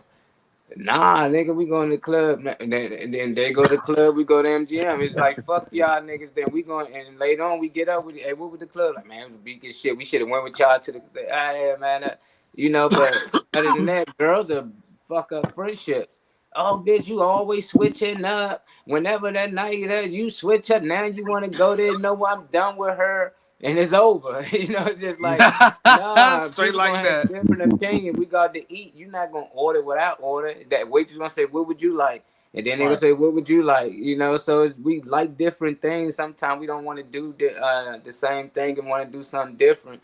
But it seems like you don't agree with somebody terms all the time, or you think a little different. Then they feel like, oh, y'all switched up on me. Y'all fucking different. And like, no, today I don't feel like doing that. I want to do something different. So it's just weird. I just have like me and my friends, like, you do what you want to do. Like I might go, I might not. Like, I don't care how you feel about it. It could be your birthday. I might show up, I might not. Right. We ain't gonna be mad about it. Like, you ain't show up for my birthday. Oh my God. Like, couldn't make it. It's just different for y'all, though, women. How it is for you, funny man? I didn't see the video. You talking about the conversation? I know he Ass need a white. video. Nah, but it's 2025. People don't understand conversation. They understand videos. That's why we be sharing clips. He like, nigga, y'all probably talking about something totally different than what the video said. Y'all ain't set me up. What up, Al? Just tell people what's up, about Al? ice cream. Hey, don't act like that don't happen. The video will be about the man on the moon, and we're talking about the man in the mirror, Michael Jackson or something. I mean, like, yeah, I mentioned Michael Jackson one time. They kept saying, so what to talk about, Mike? Yeah, Michael Jackson. And we talking about no. Like, nah. They try to explain to each other what it's about. Y'all said, Richie, some people out here just full of chocolate ice cream. They just saying shit that we have heard over and over again. Like what comedians say, other comedians steal jokes, but won't name who and what jokes. Just saying. Yeah, that pussy shit. Don't bring it up. Don't jokes. talk about like, it. Who took your joke? They know. Oh, I don't really want to say, but they Obama. All right, well, shut the fuck up then. That's why I like men. Men say, Cat Williams said what? Cedric, that's my shit. Oh. Cedric took my joke. You know. Hey, like, Reese. Alan said reach to him on Facebook because, you know, he was waiting. He said his phone broke. That's why, you know. Oh, okay. Thank you, Cuzzo. Cuzzo, that's Gus, my boy. I showed you your next level. Ain't that the one that made the next level card? He made the, yes. You guys, sent him a picture of that. Hey, Alan, you remember when you first, 5 years ago, he gave me our tag and our logo for the Morning Mac show. And Trey got one of the first business cards that we was handing out. Yeah, I go. To the mall. Yeah, that's what I'm talking about. He has it in a pristine condition. Look at that smile, y'all. Look at that smile. This picture give me step brother. Like she said, y'all picture give me step brother. You play with my drum set, man. Oh, okay. When they did movie pit. That was Alan. He does all my graphics. So he came up, Alan, I need a king to go with my queen. He came up with the shades of blue. Can we have a man reading the book? I need a king to go with my queen. I need to start making his and her stuff. You know, play with it, but don't play with it. But play with it, but don't play with it. It's still gonna be me on the damn stripper pole. That's male and female. We've been trying to reach out like a mug, Alan. I know you thought the fucking Carolina wine. I set the people up like that. Man, bro. Definitely. I'm trying to change it so I can see it. You need to come on. Talk to him after the show. Huh? Yeah. No, I say I hope you talk to him after the show. I had an Allen. I had a job. Somebody wanted like 10 flies. I don't know how I'm gonna make 10 flies in this short amount of time. I had Allen up there. I'm about to cash out you some money. You got time to make 2 flies or not? He made 2. Then people start. Oh, we like this one, but not that, whatever. I was like, oh man, it's crazy because I ended up using one of his. I didn't use both of them, but you know he still came through clutch. He gave me the fly in like probably 30 minutes. It was ready. Oh no, that we gotta get that. We gotta get that. If he on he's doing the Catalina wine mixer. He's doing the function at the Catalina wine mixer down in Georgia. Reese, you're a comedian. You don't be catching on it all along. You don't be catching shit. And you're a movie head, so you know what he's talking about. Yeah. What movie he talking about, Reese?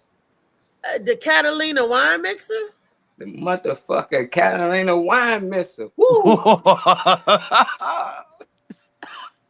Yeah, you still don't know. It must. She don't be It hitting. probably something that I ain't seen. I haven't seen.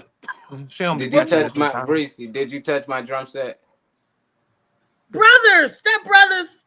Yeah, that's what the man. Yeah, that's a did part the of it. He party. already Oh. dropped it. Yeah, he asked his brother to do the party. Yeah. Oh yeah, that's right. I didn't remember the okay. It get dry when somebody catch that shit all late. You gotta explain it and Yeah, shit. she Like, caught you it know, late. I mean, that's like, oh, okay. woo! I mean, that's. I bet if Tyree was here, he would learn it. Oh, Alan. Oh, speaking of Tyree and music and Alan and everything, I got back in the gosh. How old is this, Alan?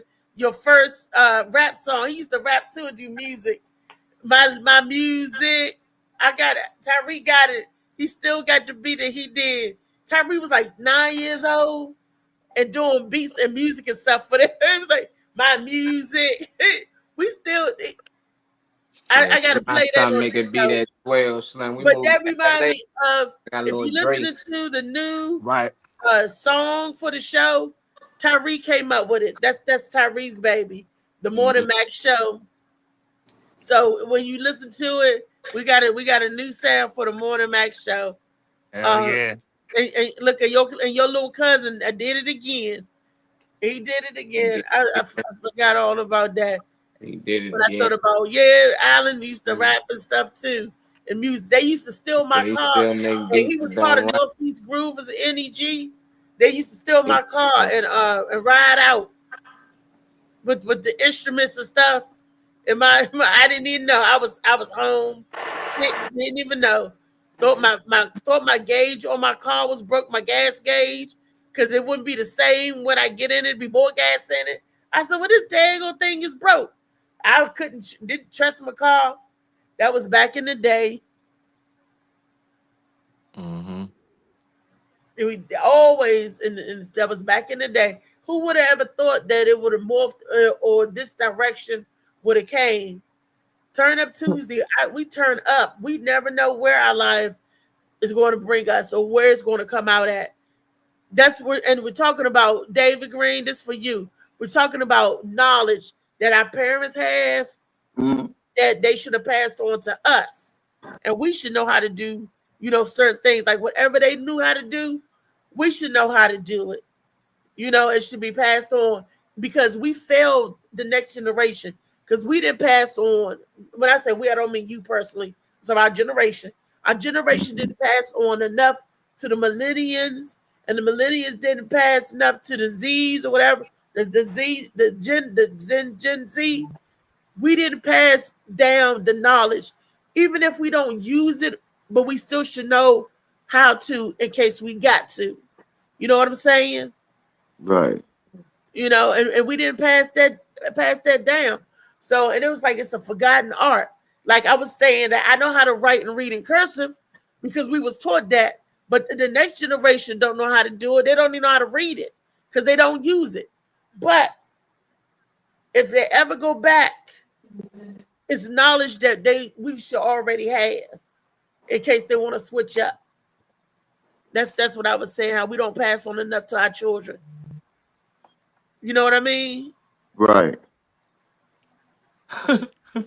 David's like, right. See, you need to smoke a blunt sometimes. Put him with that shit. I know. Right. Y'all feel them. They said he talking did about- just fine. He said he Right. David's like, right.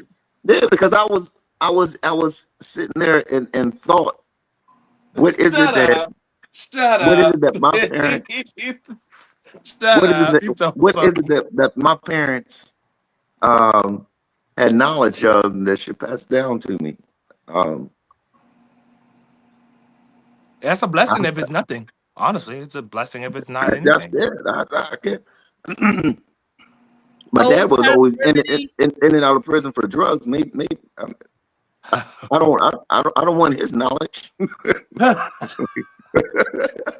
like old time remedies, how to cure stuff, how to do stuff. Maybe it's nothing. If his answer is nothing, everybody got a different response. My mom was in the cleaning business. I mean, I know how to clean toilets and stuff. I mean, Okay, she passed it down.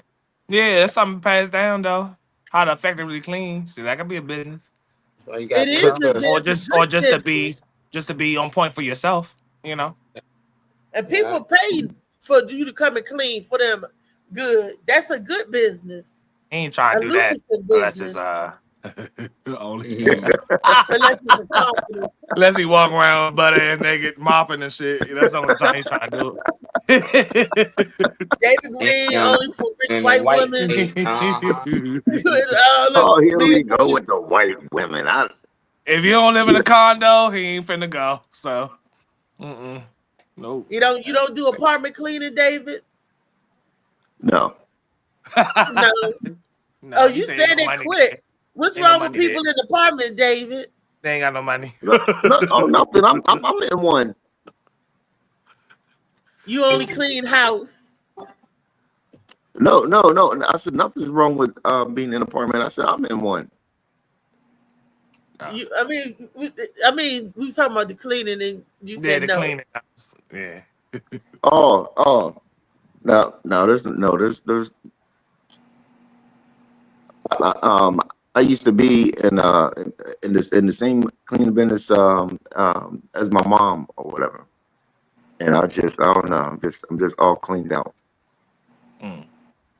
And You gotta my one ex, she was in the well, not a cleaning business. That was her job, and I you know what I mean, if I was free or something, I helped her with it. And I don't know. Some people are just too nasty. You got a phone, your phone on the stand? It's on the table. But that's why I was holding it. I was holding it, but I forgot to put it on the charger. It was on exactly 1%. Oh no.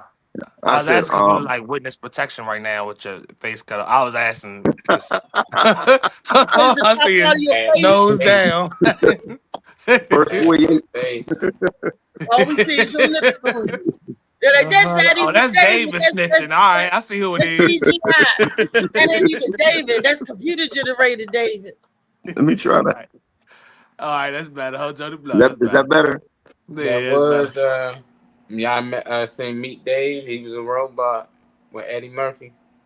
Yeah, that was Pluto Nash. Was that Pluto Nash? No. And when they was all them little robots inside controlling him. Yeah. I think I saw that. Pluto Nash? No, when he was Eddie Murphy was Meet Dave, when he was the robot, playing the robot in the hell with the little people and him controlling, and then somebody got out, and it was trying. I still see so many movies. I don't. Yeah, I might have to. I'll be trying to find my way back. My way back out of Never Land.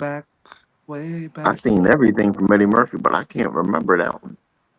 I thought I seen everything. You saw the serious side of Eddie Murphy where he played Mr. Church.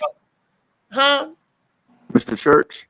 Mr. Church. I'm about to say Mr. Crocus. What? What the fuck? I knew it was something with a C. I'm about to say Mr. Crocus, but his name was Mr. Church. You would have had somebody who had no idea on Google trying to look up Mr. Crocus. Mr. Crocus. I would have said Eddie Murphy serious movie. I know how to fandangle my way around Google. He got two serious movies. What was the other serious movie? Y'all know there's titles for that shit, right? Like drama, action, comedy. I know it was a drama. What the fuck is that in Google? I think all the movies serious I watched. He said he got two serious movies. What was the other drama? Doolittle was serious to me. I don't know. It was seriously funny. Shoot. Tell the truth, Dreamgirls was serious. Yeah. Dreamgirls was funny. Jimmy got sold. Jimmy got. But they had a little infidelity and shit in there. It was kind of. Jimmy got sold. Jimmy was playing, man. Jimmy had them hoes. Woo! He had them hoes together. Man. Step into the bad side. Turn the side. wigs around. Step into the dark side, the bad side. Step into the bad side. Yes. Jimmy. Oh man, Dolomite was a true story. Yeah, it was about Rudy Ray Moore's story. that was But a good. lot of like, okay, that's a prime example. They didn't pass on how funny Dolomite, and that's where Black Dynamite get a lot of his stuff from to the next generation. Like they just kept that knowledge about Rudy Ray Moore and who Dolomite was, you know. But that was funny. That's comedy gold. That should have been keep passing it down. But it stopped with us. Because the next generation say, who stole your mic? They said Dolomite. Who stole your mic? Yeah, they keep coming out with a new version every probably 20 years. Right. A new version of what? All the movies. Reselling it. Reselling it. I guess it's just like tennis shoes. They don't think about the old classics no more. The old classic is in somebody's closet somewhere. The new generation don't even know that shoe existed. Yeah. It fades away. And that's how a lot of stuff. That's how a lot of stuff do. I told my nephew that. So you got the new old Jordans. Like they new, but they old. But they Jordan. So I get it. Yeah, they just came out, but again, you know. Oh, they brought them back? Yeah, they be bringing some of these shoes back out there and re-release them again. And they be grabbing them for the new kids. These Jordans just came out. They never seen them before. We be like, oh, they came out when we was young. You know, we remember some of them, but can't tell them. They make it funny. That's smart.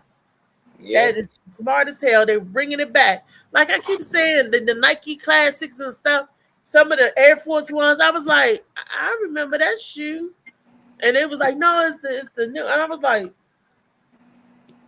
that's a knockoff. Somebody stole somebody stealing shoe patterns. You know, and that's how fashion and stuff is. So if you find yourself a fashionista, somebody that know how to sew and get to work with some needle and thread and know how to do that, that is an innate ability. A lot of people can't coordinate like that and put fashion together and stuff. You got to have a flair for it, an eye for it. If you ain't got a flair or eye for it, and people pay other people to dress me. They was like, can you please help me? Can you dress me? Can you get me popping? And some people know how to pop it, and other people don't. But the people that don't know how to pop it may know how to do something else good. And they used to pay with a barter system where money didn't matter because everybody had their own skill set. Everybody stayed in their lane. Yeah. But a lot of people on the outerior more than the interior. Like they get a stylist, they spend extra money on clothing and shoes, but then when it comes to putting stuff inside the body, for real meat people say out here, it's dirt cheap, you know, but for the good, healthy plant-based stuff, it costs a lot. So it's like, don't you catch on to that? Like, okay, the stuff that's real expensive, you don't mind buying it for the shirts and the pants and stuff like that, but when it comes for the interior, like, I ain't spending all that money on a goddamn plant-based this or that vegan food costs too much. You ain't paying the money for a chef, but you'll pay money for a stylist. This chef can help you put better food interior, but this other person the stylist can help you look good on the outside. And people care more for the outside. Yeah, she had me looking fine. You be like, damn, I thought they was okay. Yeah, it looked like it outside. But interior, I don't know. People just and they dying of cancer on the inside because they ate too much of the wrong things or got too close to the wire. Yeah, I'm already hit though on that. Then they got too close to the wire, and they, you know, a lot of people don't know what the kids got. If you know, you know, and that's what's up, Janae. He made it on this joint. What's up, Janae? I know you've been busy and stuff, but I'm glad you on. And you're right. A lot of people don't want to be healthy because they don't know that being healthy is a good thing.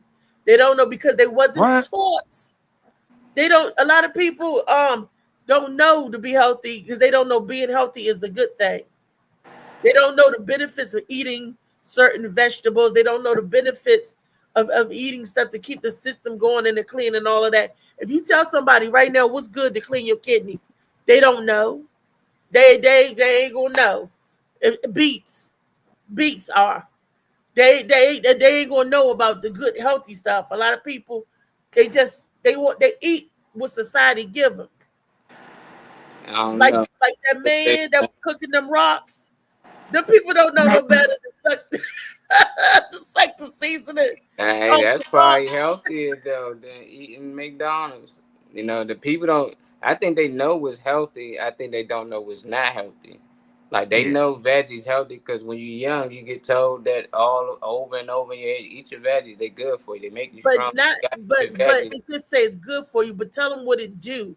Tell them what. Yeah, even if that's what I'm saying with the meat. Tell that what that do. That's the thing people skip. Yeah, they know veggies and stuff healthy is good. They possibly know what they do, but they need to know what the meat does to them. You know, what to stay away from. Because a lot of people eat veggies. They eat it on the side as a side, but a lot of people don't know what the other food does to them. Like my grandparents, they used to be able to eat the meat. She said the food tastes different. The chicken tastes different because back in their days, they didn't have the harmful chemicals and pesticides. Now this meat that they have nowadays isn't real meat. Everything that goes through the USDA or the FDA is filled with some type of chemicals that we don't want. Child, you disqualified. Just. What y'all say? He said, "I know the benefits of eating fruit." Disqualified. Get him out of here. He said he know the benefits of eating fruit. Yeah, get him out of here right now. It's not about what you eat; it's how much. It's how much you eating it. That's true too. And if you ain't getting your ass up to go walk nowhere, you can't sit and all that shit just sit on your body. You think it's supposed to do what? But make fat and pile up. So you gotta do other things to counteract the fact that you ate a big ass meal today. Go ahead, eat that big ass meal. But if you ain't gonna get your ass up off that couch tonight, and you just gonna pack on them pounds and whatever else come with that food. You gotta breathe, eat, and move. You gotta burn off more calories than you put in. So, and that's by moving, doing little daily stuff. Doing everything we do burn calories, right? You got to get the calorie. I used to have a scale to know how much calories that I'm burning when I do this. And I used to be tracked. It's a lot of work mentally. I used to be able to track it. Like, okay, I know I'm going for this walk. 500 calories. It's going from here to there. 500 calories. Or if I do this activity, I just burnt it off an extra, I used to count it. But it's a lot of work, and I got sick, then I got lazy, because when I got sick and then I stopped doing it, it's like it was hard to restart it all over again. It was hard to jump start it. Like my starter was gone or broke on the car. I had to get a new starter. That's how it be sometimes. And then if your body sit and stagnate too long, you're going to lose your ability to do stuff. You're going to lose your, if you don't walk, I didn't know this, but if you are stuck in bed and you don't walk for a long period of times, you got to learn how to walk all over again. Or if you don't use it, you'll lose it. The muscle mass, the strength in you. So you got to keep it moving because you don't ever want to stop and sit down, then you'll lose certain abilities. And got to learn them all over again. He said, Charles said that starter be in your mind, like that starter mentality is, what you got to build up in your mind. Yeah, jump started. When you get sick and you go through things, sometimes you lose your or sometimes your mind is somewhere else. Everything starts in your mind. When we go through stuff, it's how our mind reacts, and our mind do certain things to protect us. Have you ever noticed somebody that went through a traumatic situation but don't remember nothing? It's because they took it away in their mind, protecting the rest of them for them not to be able to. So everything starts in that mind, and we got to feed our mind. Good food for the mind. Janae said that she used to be in a calorie deficit, and then she started training for the Navy. So I guess she's saying that they taught her how to effectively get in shape and do what she wants to do. Like body wise to be on point for the Navy. I think that's what she was saying. Child has said, right, you have to exercise as well as change your diet. People be like, I'm not eating this, I'm not drinking soda no more, then get off work and sit on the couch and watch TV to bedtime. Yeah, family members, people I know personally. It's depression that keeps you from getting up feeling sorry for oneself is our worst enemy. Very true. When it grabs you and gets you down. And I love the swimming, Janae. The swimming is very effective. Like the most effective thing next to like bike riding or walking. I don't know how to bike ride and I don't know how to swim. And those are two things that I would love to learn before my time is up on this earth. I would love to learn how to swim and bike ride. You said what? You said what? Have you? You said you like this one? Yeah, you said something. I said I would learn I would love to learn how to do this before I die. Before I leave this world, I want to know how to swim and I want to know how to ride a bike. Those are personal goals for me. A swim. I can teach you how to do both. Okay. You know, shit. If somebody want to learn something, somebody got to stick their neck out there and tell somebody something that they know. So shit, I can teach you how to ride a bike and swim. Okay. Because I used to be, I know how to roller skate though, but know how to jump double dutch, but was never had a chance to ride a bike except for a tricycle, 3-wheeler. I know how to ride the hell out of a 3-wheeler, but swimming, I guess and it's funny because I wasn't taught that as a child. You see, I wasn't even taught good play and shit. My mother. All her brothers and sisters know how to swim and ride bikes because why? It was taught to them. But she didn't feel the need to teach her own children how to swim. I think everybody in America to know how to swim.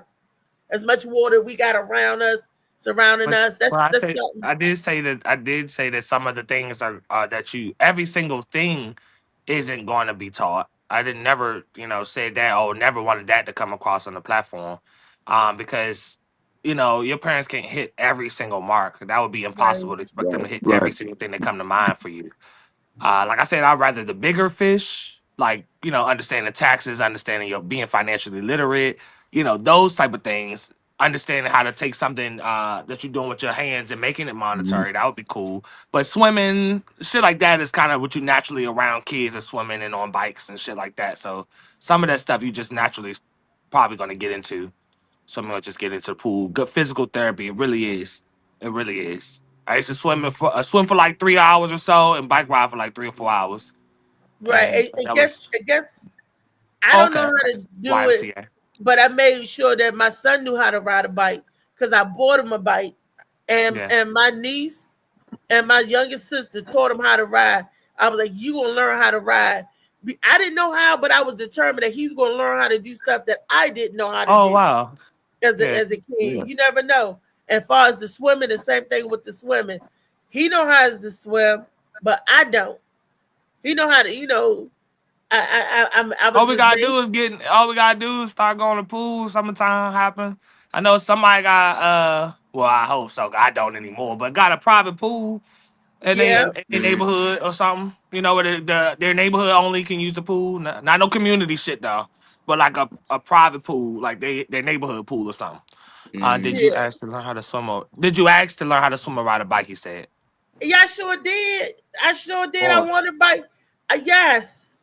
I was one of those kids. Can we do this? Can we do But nobody had a big wheel is different because that's 3 wheels, so there's no balancing. But nobody ever was like, here, you can ride my bike.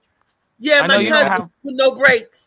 And I hit the fence that fell in the sticker bra patch. And then you said, fuck it. I was like, you can't teach me. I don't want to get on your bike no more. You ain't want to fall. I feel like you ain't want to hit that ground or get scrapes. I feel like you was that kind of kid. No, I hit the ground and scraped a lot. But I didn't want to get on her bike because your bike not right. I used to want my own bike. And I never got my bike. I never got a bike. You not right. But I would have learned. You want to comment on that drive? And then going over a pair of Maninas, my aunt pair of Maninas, they had a banana seat bike, and I could balance it, but I was scared to pedal. They start you off rolling, and I was up there balancing it, but I was scared to pedal it. So, but Hey I Trey, can wanted you my own imagine? bicycle. Can you imagine being on the outside looking in and see, you know what I mean, somebody seeing you teach her how to ride a bike, you know what I mean? Like, you know what I mean, like a Ooh, grown something ass wrong with that woman. girl, ain't it? But you know Something when you wrong with, let oh go, Lord, look at him when you being let all go, go, nice and you're doing helping it. You're somebody in doing it. need. Look, Damn. and I would have a helmet on my Like head, what the hell? and while Trey holding the bike, yes, I put the He must helmet be in a his home health head. care aide. They say You sitting there he must be guiding with the special. bike and then you slowly let go. You This like, time, you're hold on doing the it, flow. Reese. Hold You're on. doing it. You doing it, Reese? Come on, You you doing got it? it. You're You got doing it. it. You like hold on to the handlebars like a Thank wig. I have one hand on the wig like this. I be flying. I'm But I don't know, flying. cause she get agitated all quick. I'm pedaling, Trey. You're not, Reese. That's Reese, why I you're can not tell moving she forward was because you're scared. not pedaling. Reese, you was What's scared. up, Reese. Mr. John? Hey Uh-huh. What John, up, John? Uh-huh. Grand Rising. My, And all that. Uh-huh. my, What you say? I was scared, Molly. What? yeah, I can tell you was scared. I know a couple kids was scared. You got to keep pushing them. But my sister taught me. I wouldn't say. See, a lot of people say taught how to ride a bike. I just say ride without training wheels. Cause we always Yeah. riding a bike, but I ain't want to ride with training wheels no more. And Nah. my mother was like, "You ain't ready yet." I just asked my sister, "Can like let me ride your bike? Like show me." And she showed me, pushed me right into the pole. Bang! Bust my head open. Oh, My mother was mad as Wow. shit. Got in the Damn. house, cleaned myself up, went right back out there, got on her bike, and she pushed me and kept pushing me. And eventually I caught on to it, man. I'm running down the stairs, man. They The caught on. second you But understand that you shit, it's gotta so like fall, like you gotta you fall. gotta fall. That's how you learn swimming. We just swimming. You stay close to the wall, 3 feet. I was always short. A guy, my buddy, my cousin, friend, Tone, he was a lifeguard at Hot Swimming Pool. He just picked me up and threw me in the middle of the deep end. I Yeah. was so scared, I swam back to the end. He said, I told you could Yep. swim. After I noticed That's that, I was yep. like, oh, jumped off the diving board. It just I had was to just about to face my say that. fear. Like, most time it be fear. Yeah. And kids don't got nobody to get them past that. Like, come on, you can't be Yeah. scared. I got you. So he just Yeah. threw me in that motherfucker. Though. I was like, "Oh shit, I'm gonna drown!" And That's the how I whole time learned. screaming, "I'm gonna drown!" Yeah. And I'm swimming. I'm at the edge, like, "Oh, hold on." He's like, "I told you can swim, man. You think I was gonna let you drown anyway?" I was like, "Dang." Y'all I seen think the I that's videos good. what where they you throw the said. You can float. You can float, Mom. I can't even float. I'm scared to that. I'm y'all scared to seen the lift my videos where leg they up and y'all seen the Was it? videos where they threw the babies in the water? Like the training Yeah, the swimming instructors. and the And they'll baby tell you how the swims like baby they like used to. yeah, they'll coach the parents and be like, I'm gonna throw them in, I'm with them. They gotta but they know how to turn on, they understand water. We yeah, already, y'all tried doing that to me. yeah. They want. Pushing She them in the wouldn't let pole. go though. Trying to throw off Uh your chest, she lock onto you. She wouldn't let go, so we had to get in with her, and then yeah. like let her swim, then eventually let go. And now she better swimming than all that. I Yeah. think I feel you. it's the She fear. a lifeguard. Shit, damn sure is He said certified. Marley learned in the kiddie pool. That You was in the stupid. hood. In the hood, when we grew up, boy, you better never get caught in the kiddie pool. I don't care if you 4 years old. Man, That's different. You better hang that picture on will be everywhere. on the 3 foot little wall and just don't let go. That's better than hanging in the kiddie pool. But then you get clowned about that. You on the wall. Get off the Get wall. off the wall. So nah, we Yeah. was always good swimmers. We played sharks and games like that, always in the deep end. Yeah. Everybody in the neighborhood not swim except G-Dot. He was scared like Reese. That's how I know. Like G-Dot didn't care. Don't take him near that water. He will fight you if you try to get him near some deep end. Like Yeah. literally, I didn't see him Yep. like knock some people out trying to throw him in the water. He Yeah. don't play that. He can't swim. He don't want to learn how to swim. Well, I want to learn. I can't, and I want to learn When you because it's pick the good fine time, exercise. I always wanted to learn, but nobody was around or willing to teach me. yeah, And nobody else on earth. and like I said, Tyree learned how to swim because my cousins, I let them take him to the pool. He was a baby, Go to the pool. still in his diaper. He was, and I would sit there and watch it, and I was just, I was just too scared. I was too scared to go underwater, to put my head underwater because the fear of drowning. That's one of my fears.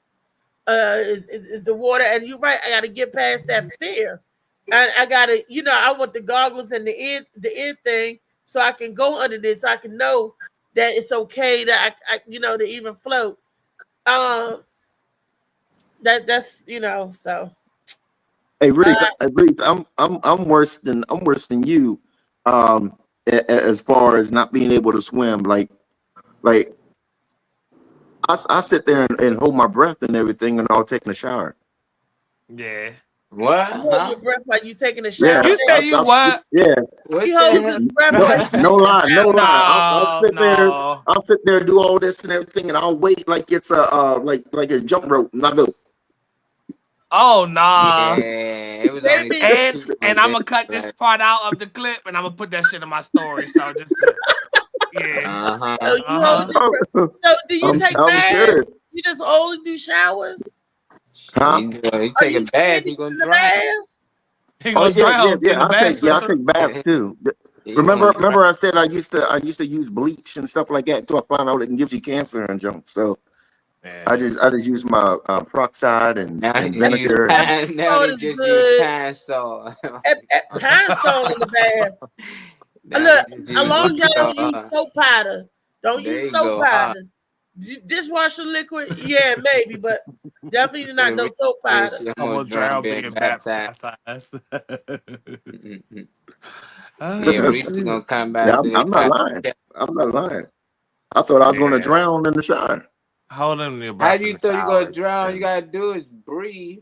Or step back. He thought I was gonna drown. Turn your head or anything. Your breath, Yeah, that's what I do. I hold my breath. I'll go.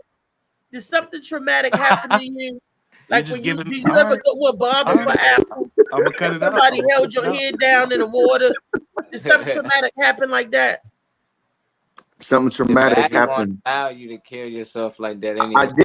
I did almost drown. So when I was younger or whatever, it was like a pool party. It was like a pool party, and I was telling myself I was not getting in the water, but I liked this chick named Mickey. And my cousin was like, "Hey, Mickey's over there. That you should holler. That this is this and everything like that." No, and she was like, she was in the water, and I didn't know how to swim or whatever, but yeah. And I'm sitting there walking. You know what I mean? I finally got the confidence. I'm sitting there walking, starting to walk to her. And I don't know if there was a banana peel in the pool or whatever, no, but I slipped and I did like a flip, and I'm stupid ass, all embarrassed and everything. And they was like, just stand up. It's only 4 or 5 feet. And I was like, oh man, stupid ass. Yeah. I thought you walked in the deep end. I thought fell in the deep part. No. When I slipped, I, you know what I mean? I like did like a flip, and the water was on my everywhere. nose, and yeah, I thought I was done. In the water. Yeah. My cousin was like, "What are you acting all stupid and everything? Just stand up." He's acting all stupid. He was holding on to his leg for dear life. What you acting all stupid for? So in case you don't realize that no, me and Mickey didn't hit it off. Yeah, I would imagine because all eyes on David. Exactly. That's it. Yeah, in the worst way. But like Molly, that's how I learned, because the people around me, just my neighbors, and one up, I went to school with them. We was all in the same neighborhood. Thought I could swim and push me in, but I played it off because I'm at the bottom and I'm looking up and seeing bubbles and I'm seeing the sun and all that shit. And I don't know, I didn't panic. I just had time to think, and I've just kicked off from the bottom and just really floated back up. As long as you got air in your lungs, you don't go down. That's your natural flotation, really. White jank. What? White jank. White joint, you mean he's trying to say? White jank. White girl, David? David from the she was actually mixed. She I think her mom was Asian and her dad was white. See, she wasn't black. You Yeah. look, you almost drowned yourself for a white woman or another race. I don't hear you tell no stories that you going out on a limb for no sisters. What's up with that? Oh no What's up with that? this is a chick named Monica Rose or whatever like that. No, that I had the Jamaican Mafia after me. So don't sit there and say that. Yeah. So you went straight to the mafia. How do you get the first dark skin joint you messed with was part of the mafia? Goddamn. No. She wasn't. No. Sound more like the mafia connect. No. She wasn't. The dude that she. I ain't gonna say was messing with, was trying to control her with, but she like me or whatever. She was still when he found out that she was still hitting me, and I was going over the apartment. I ain't gonna lie, but still, you know what I mean. Going over to the main apartment on that skid. I was crazy. I mean, you know how you sit back and you how you sit back like now and just be like, damn, why the hell did I?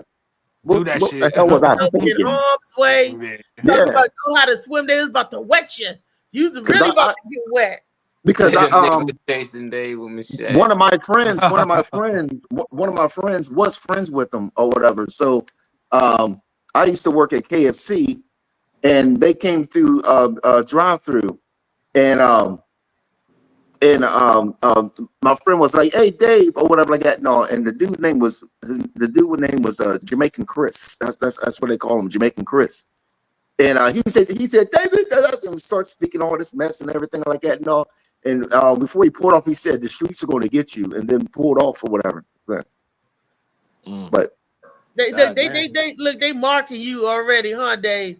But what I'm saying, you crazy because you going over this man's house. He would have came home early, and that would have been all she wrote. He would have caught your butt red-handed. What you gonna say? It wasn't me. I don't know. I just like I said. I mean, there's a lot of things that I sit back and I'm just like, you know what I mean, when you're calm and you're, you know what I mean, just reminiscing and stuff, and I'm like, damn, I really did that. Well, where's that girl at now? I don't know. Maybe Jamaican Chris not around no more. Maybe you can bust a move. Yeah, I don't. Look upon this idiot boy push off for me last you. I like that. Say that again.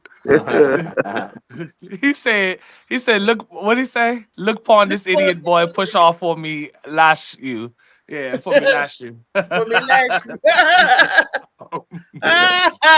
Shout Jamaican Queen. Jamaican Queen. Hey. Yep. Same neighborhood as 50 Cent. You gotta finish the whole line if you're gonna say it. Same neighborhood as 50 Cent. Yeah. That's right. Jamaican Queens, baby. And I ain't gonna lie. I watched that movie with Steven Seagal, Marked for Death. When I watched that, this is the plot, the West Side Story. When I watched that junk, I ain't gonna lie, I was scared of all Jamaicans. Damn, he don't want to stop at stoplights. He don't, man. Wait a minute. It's a good thing you wasn't living in DC. There was a pretty. Oh, she was pretty. A pretty Jamaican chick. Her name was actually Denise or whatever. And and you know what I mean. She, you know what I mean. My friends and all said that she liked me and everything. I said, nope. Oh, because she's Jamaican. You got to stop being scaredy cat. Just like you don't like big girls because that big girl jumped on you that time and you couldn't breathe. She stopped. So what happened? Tell the story about the big girl that they hooked you up with and you couldn't breathe. I've been with big chicks. I've been with black, white, Puerto Rican. They squeeze your bones. Never. I never. I tell me to think, but I never been with a Jamaican chick. They squash your bones, boy. Wait a minute, Slicky calling me. DJ Slicky Woo Boo, you calling? You want to get in the show? What show? Bye, Slicky. He know good and damn well. Your ass was just on the screen, Slicky. Okay, is that the beginning part of the mention Alzheimer's? Is he getting senile? Because didn't he tell Trey, you're not reading the comments? Wasn't he just in the show? I'm not thinking about yesterday. No, that's today. He said I wasn't reading the comments. I was saying think I'm crazy. I'm trying to address all the comments. He said they need for a skit. Oh yeah, y'all keep saying that though, and we really real life can make. So I really think the people on here be funny. Yeah, they found out at the end Dave was the whole mad genius and shit. Yeah, behind the shit, behind everything. No more locked doors. No more. Thank you, John. You hear what Mr. John? No more red lights. John gave me a compliment and nobody read it. Oh.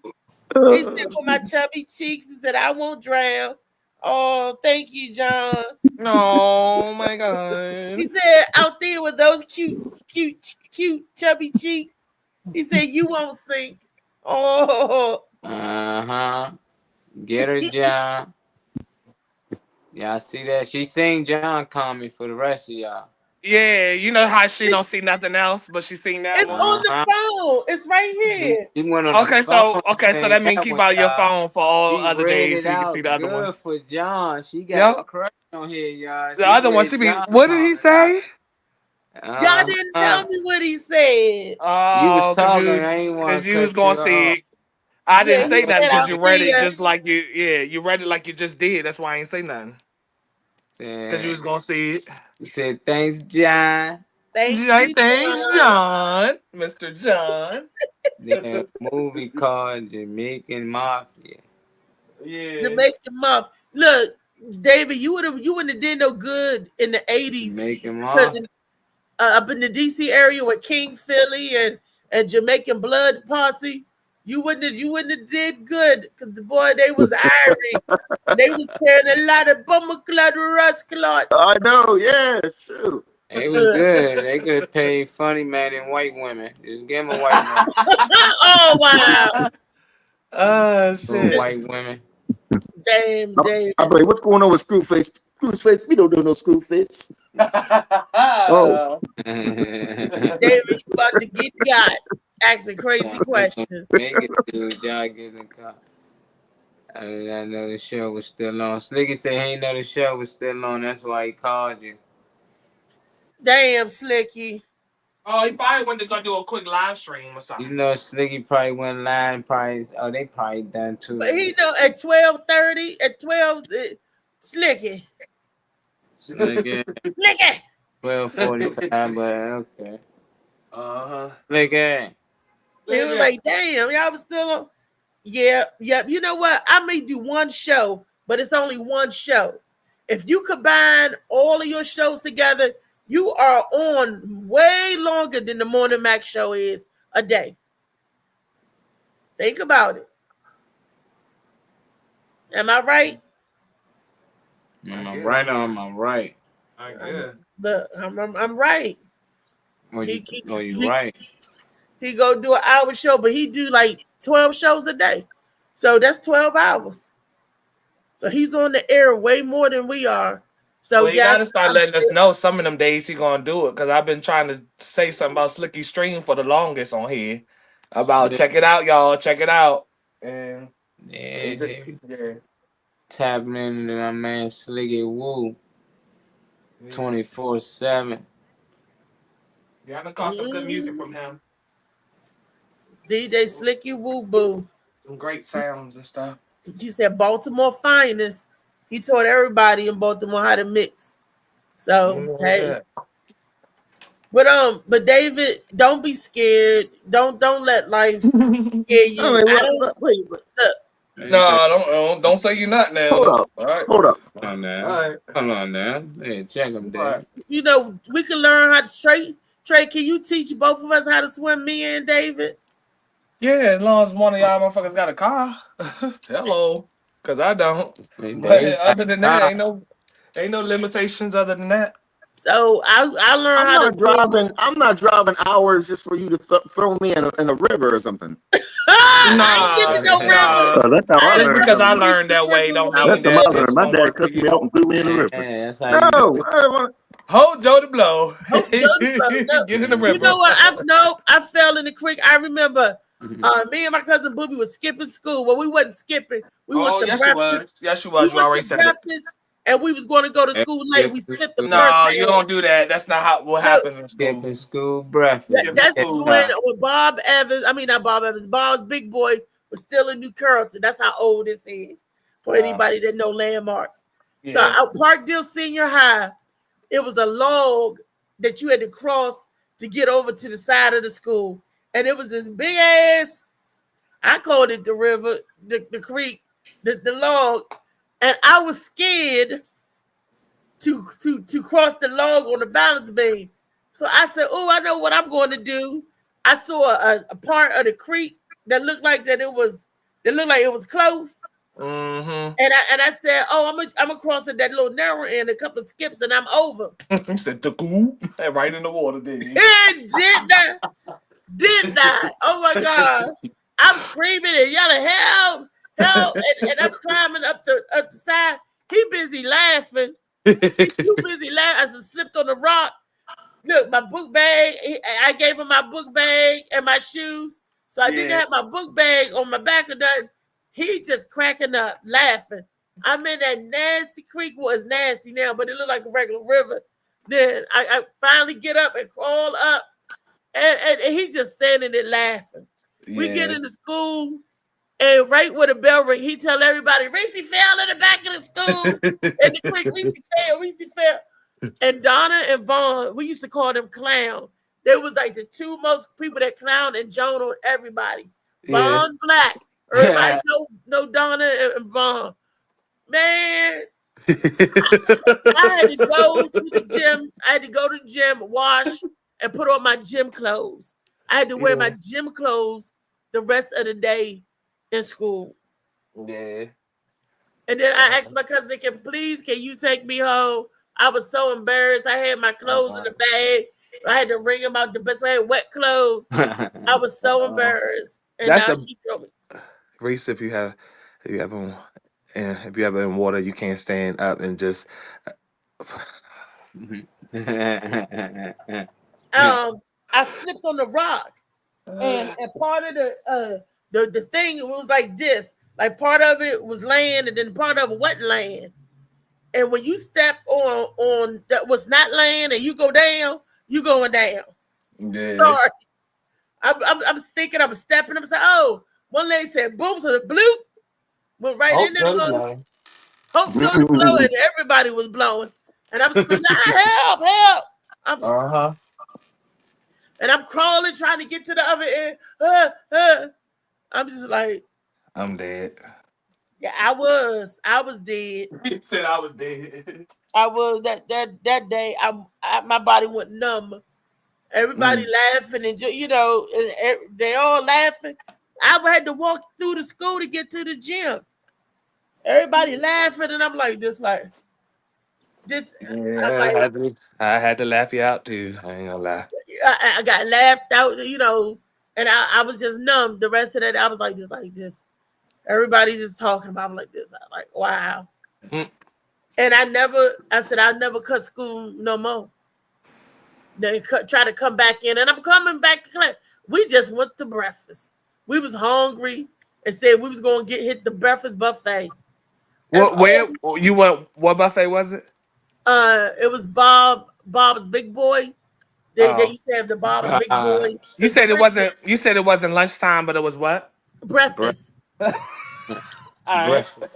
Alright. That's that breath. That's where the good shit at. I'm going there because they got breakfast. I don't want no breakfast. They got breakfast. I don't like breakfast. It was breakfast. Yeah, I don't like Good breakfast. for us. That good shit. I like right breakfast. Yeah, Yeah. it wasn't breakfast. It wasn't breakfast. Let y'all to We walk didn't in do my it fast. let y'all to walk in my breakfast establishment. I was like, y'all don't get y'all little ass to school. Matter of fact, Yeah. Sean C. They don't care about Come that. here. They That's see that us terrible. ask what we want. We getting the buffet. We getting the buffet. We want the buffet. We was at the buffet, and the potatoes and the eggs, and they had everything on there that you wanted. They had, well, I ain't too crazy about bacon, but they had the bacon, the sausage, the eggs, the pancakes, the waffles. I like the waffles, French toast. They had everything on that buffet. Ooh, that you could want, grits and everything. Ooh. And the food tasted good because they had somebody black in the kitchen that knew how to season. Bam, bam, bam, bam. Them That's grits was on racist. point. That's What up, racist. Dre? That's What? What up, Kenny? What up, Red? Dr. Kenneth Clark, are you gonna be at the barbershop this Saturday, Kenny? He better be. He coming to collect. What's up? I hope Coming so. to collect the collection plate. Pass around the collection plate one more time. Look, pass I please think, hold like up, we you used missing to. him. Back. Like we It's used at to do. it's at 1 o'clock, right? It starts at 1. Yeah, you 1 to coming up for that, 4. Dave? 1 to 4. Yeah, I'm going to try. Yeah. She lying. He ain't about to do it. Yeah, Dave Tate, They man. will come. You got your new It's tie. like, no, I I'm don't fucking know with you. donut, man. Dave riding around on donuts. No, Dave ain't got to do. Dave, you fix your car, right? Oh yeah. Shoot, that junk cost almost. Liar. No, I'm Liar. serious. No, in order to get the new tags or whatever like that, I had to How much it cost? almost 3,000. God Oh, damn. shit. We could have got $3,000. Well, you because done skipped about 4 years of it. I had That's probably roll It over. had to pass inspection. Oh, shit. Yeah, Well, if you, had to pass inspection. I would have paid my man $150 just to pass me through. Fuck that. yeah, To get a fake inspection sticker. everybody knows somebody. Yeah, somebody know somebody. Hey, look, just pass me through. I got $5. $3,000. Yeah. God damn, that's a big. Had to get brakes. I had to get brakes, rotors. I had Brakes and rotors. Okay. had to get brakes, rotors. I had to get Front and back with brakes. spark plugs. You had to get rotors on all front and back. Yeah. I don't trust them damn mechanics, man. They tell you dang, you need $3,000. Damn, what you got, Benz or something? $3,000. That's a lot. No, he got a Kia. Focus. He got a. No, don't you got a Kia? No, Ford Fusion, ain't it? I got Ford Fusion.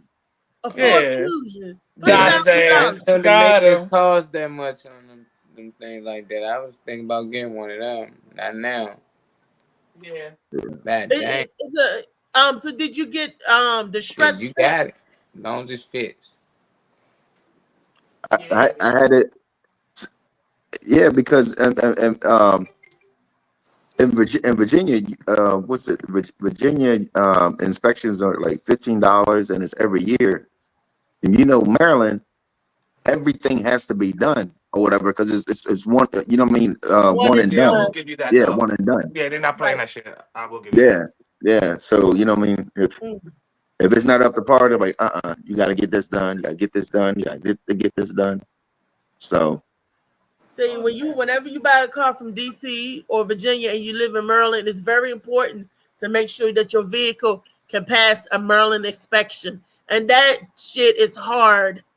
Yeah, I mean, they ain't leaving nothing unturned. Oil shit. Yep. Your windshield wipers better have a good blade on it. Yep. If the rubber coming off, they fail you for that. Fail. I mean, it's just ooh. And then when you take it to the mechanic instead of just replacing the blade, he gonna take the whole front end of your car off. Yep. Y'all get y'all car clean before y'all believe in that? Getting your car washed and stuff before you take it to the people? I don't know. I don't. I would hope it's clean when you take it there. The reason I was asking because I was raised on like all of them like washing your car and making sure the inside because people, well, my family members I guess always believe that mechanics would be more inclined to say a whole bunch of shit if you like you don't take care of your car. So if you pull up and it's raggedy, I gotta push past shoes and soda bottles and get to the dashboard. Then you know Nah, that's you that's know. And that's smart. probably And why it think was of that. 27. It was like I think the total was like 27 something. Yeah, that's Because ridiculous. that's because they had to Yeah. push past your shoes, David. Did they see the fake tags on the floor? They said, "Oh no, that's an upcharge right there." Did you That's still all have the right. tags on the floor? They said, "Oh, don't worry about it. We supposed to upcharge." They was like, oh, they was like, oh, he got tags on the floor. Yeah, we got him. Got him. Yeah, Shoes on the floor. give him the supreme makeover. And look, Yeah. at least did they clean your car after they charged you all that? No. They don't clean- They don't didn't clean vacuum. your car. At least at Jiffy Lube, when you go and get your oil change and your air filter change, at least they'll vacuum out your car and all of that. And you got to be careful with some of them because they'll take all your change out your cup holder too. But but they were clean. But they, you know, I still would tip my guy. I put a 10 in a cup holder, and if it's still there, I give it to him. I said, oh, because he didn't, you know, take it, every test. They'd be like, you know, if you do this, then people steal it, then people do this and do that. And you got to tip them good at the end. Some people don't get a tip. Some people do. I do believe in tipping for any service that you get. When the man of my grocery came and I had 3 cases of water and Geraldo or the little Latino boy, Spanish dude, he was on it, and he bought him in 3, one at a time. He said, man, when you went in, man, you I said, you can set it right there. He said, you sure? I said, my son will get it and move it later. He bought my groceries then, and he was nice. And I tipped him. I gave him a 10 note, $10. And that was last week when I had it. But the point that I'm making, I do tip for service, and I do more than 20%, depends on how good they are. But if they are negative, I start at 20 and go down. If I don't get good service, you don't get no good tip, because I'm not going to reward bad behavior. Right. Yeah. Uh-uh. Yeah. I do the same. I do the same thing. And I remember, my aunt told me that we was at somewhere eating, and she said that bitch was nasty as fuck. She snatched the money off the table. She said she don't deserve nothing. And I was like, whoa. She was like, here, child, I got to teach you everything. I thought you had to tip the people. I used to think that you had to. Shit. But it's you know. But nowadays, especially when they got gratuity already built in. They already got gratuity already in the check. And if you leave them a tip, they supposed to get the gratuity too. I was like, why is my food so high? They already added the gratuity in it. And then you give them another $10. They already add $17. You give them another 10, that means they got $27. But I don't Isn't that the higher end restaurants? Don't the higher end restaurants like have a table plate value like before you sit down? Like with reservations and stuff? I'm not sure. Like if you go to Cheesecake Factory and it's 2 people, I thought if it was 4 or more, but they said that no, don't go at 4. So 2 people, they add on the gratuity. And I'm like, okay, and the gratuity is like what, 17%, 13% or something like that. I mean, I'm like, places that I have to reserve like usually have that. But not like if I'm taking my ass to Denny's or something real quick. Like, but if I'm going somewhere that is I guess a slightly a step above just a regular restaurant, then they maybe let me tell you, you, you know where you was working for last summer, the place I ain't gonna say the name. Remember? Yeah. When I did, they had gratuity, and Phil went out there, and they put gratuity on our food, and it was just us. Phil was at one table, I was at another table. I'm by myself. Well, I got gratuity in. And I looked, I was like, that was high as I don't know what. And I gave her a tip, and I'm looking, I'm like, you better educate yourself on the where you about to spend your fucking money at. Shit. And they got me, and I'm working for them, and they got me. So I said, well, I got to taste the food and stuff. If I'm a reporter on it and represent it, I got to know what I'm representing, right? That's true. Right. But then I'm like, well, damn. So nowadays, there's a lot of places or whatever that you know. I mean, when you pay a tip, it don't go to that person. Um, they collect all the tips and they like Yeah. divide them. Divide up the total amount. Yeah, yeah, with Yeah. the whole staff, with the dishwasher, yeah. On the the tip, dishwasher. people But don't tip. that's Well, I don't when know they about the put it on the dishwasher. credit card. But if you I give don't know them about the cash, dishwasher. The only yeah, tip the only Nah, tip he busboy, gets is if he goes out and sees it goes to a table and pulls goes to a dishes from table. it or something, or somebody wants to hand you one. But nah, now the dishwasher don't get Yeah, no tip. I Not the seen back the of the house. busboy waiting to get to the table because that's where we leave the cash tip, and the busboy was stealing from the waitresses, yep, and they be yep, fighting. yep, They be yeah. like, I've "That's seen my that. tip. That's my tip." I ain't what no tip did. They didn't leave you no tip.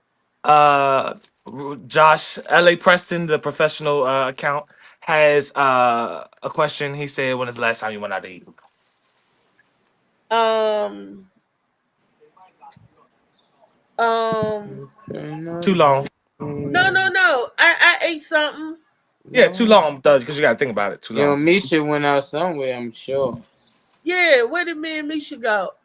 No, Tink Tink. Remember her and Tink Tink went somewhere. No. Me and No, Misha my went out God, But you this know that weekend. didn't but happen. We went out. Oh, when I took Tyree to the place that Rodney told me about. yeah, When we went up there, and then me and my aunt Pam went to a soul food place.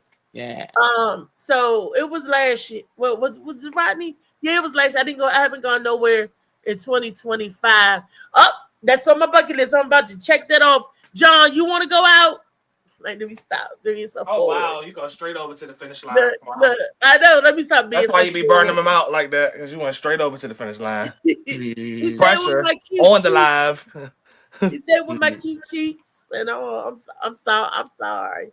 Lord You mercy. know, that's a little too aggressive. That a little too thirsty. Hell yeah. That was too Oh, thirsty. no, too Okay, Hell strike thirsty. yeah. that last comment. Man, get a That was second. too thirsty. Strike that last comment. Mm-hmm. Yeah, I'm with. I tip about the same like you, Destiny. You know, depending on how the service was. It weird though. Like whenever we talk waitress or not service, we always talk like as if it's a girl all the time. I do the same thing. Like if she do a good job and if she and sometimes they ain't Yeah. always a girl He, waitress or whatnot. But yeah, if it's good service, they respectful, they fast. You know, they can conversate a little bit if they want to. But I'm cool with it, but when I get that people ignoring me and you looking for them, and you like, damn, why waitress at? Yeah, bruh. yeah, Yeah, That's you the bruh. don't ones get I no be tip. like, yeah, Not, I'm a and tip, but I'm especially just in the not gonna place tip not crowded like that like too. I normally tip over me. That's the thing. But But most if times it's get good real, service. Yeah, but if the place is real crowded, Molly, I can understand. But if it's not crowded, and I gotta look for you to ask my drink, my beverage, and you wait, you right. They take too yeah. long. They don't, and then they Mhm. be the ones that saying black people don't tip. They don't know anything. No, you don't know how to do good customer service. When we went Right, out to right. that American place that Rodney told us to go to, it was me, Misha, Tyree, and Misha brother Mitch.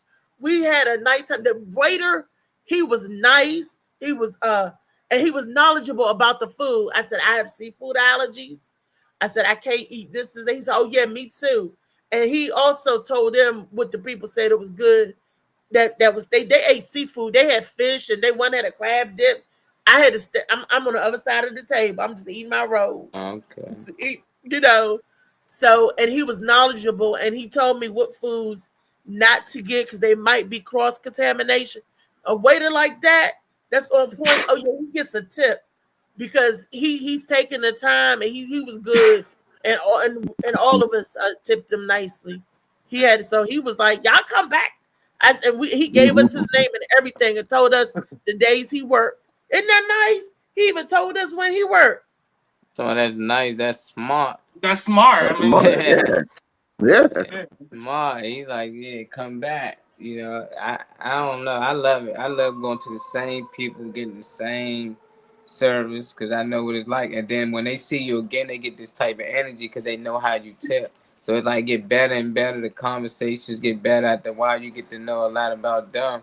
Yeah. But I just like you just still, I know people in that job, what they mess up at is, let's say if somebody came in and they was black and they didn't tip at all, they would take it out on the next black group that comes. So they started already have this energy like Animosity, all yeah. this shit. Yep. They not going tip, and I don't then black that's people why. don't tip. Yeah, and when they see a white group, they get excited. They feel more up because they like, I know they're gonna tip. I want to do as much so they can, So it's just like they put on this same thing that a lot of people do. They judge a book by its By cover, its cover. and you just got to treat everybody differently. Don't matter what the last people did. You got a new group of people. You treat them nice, and they might tip you great, So I think that's where they go wrong at, because that's the ones I think I come across. It was like the day just been a crazy day. Like, what the fuck they got? I just got here. Like it's weird. But it be a lot of our own people that does that. That do that to us because the white people, the black folks don't want to wait on other black folks. Did y'all know that? Then the white people come over, hey, I'm Danny, can I take your order? You're like, hi, Danny. And you see the other black, I'm like, well, really? Yeah. And then that's when you give Danny the tip. Be like, thank you, Danny. Next time, Danny. And even if Danny mess up a little bit, like he might get the drink order wrong. Like, you got this, you could tell he fumbling, and then the other ones be back there watching. I've been in establishments like that. And I was like, you never know. Don't judge a book by its cover, because you never know who you entertaining. I may be one of the ones that throw down $1,000 tip one day. Like, bam, who gonna get this? Yeah. And don't say I gave it to Danny. What you gonna do for this tip? There's a dude online that he goes out to certain restaurants and he get young waitresses, and when they come with the order, with the bill, he say, "What you want me to give you for the tip? Whatever you want, I put it down." So people just be like, $500. He getting $500. One dude said 10,000. He getting 10,000. One girl said $1 million. He gave her $1 million. He said, "You the first person to ask for $1 million. Why not? Like, I'm a fucking millionaire. I can give." He said, "But it's just crazy. Always aim high."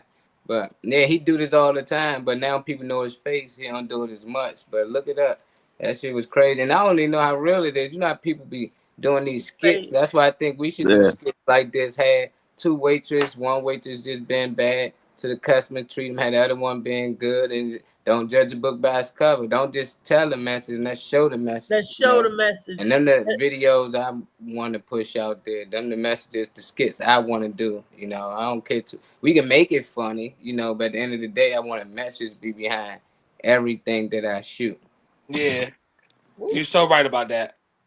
Yeah, make it meaningful, make it mean and stand for something. We got Destiny, we got a white girl, we got Michelle, we got white people, white friends.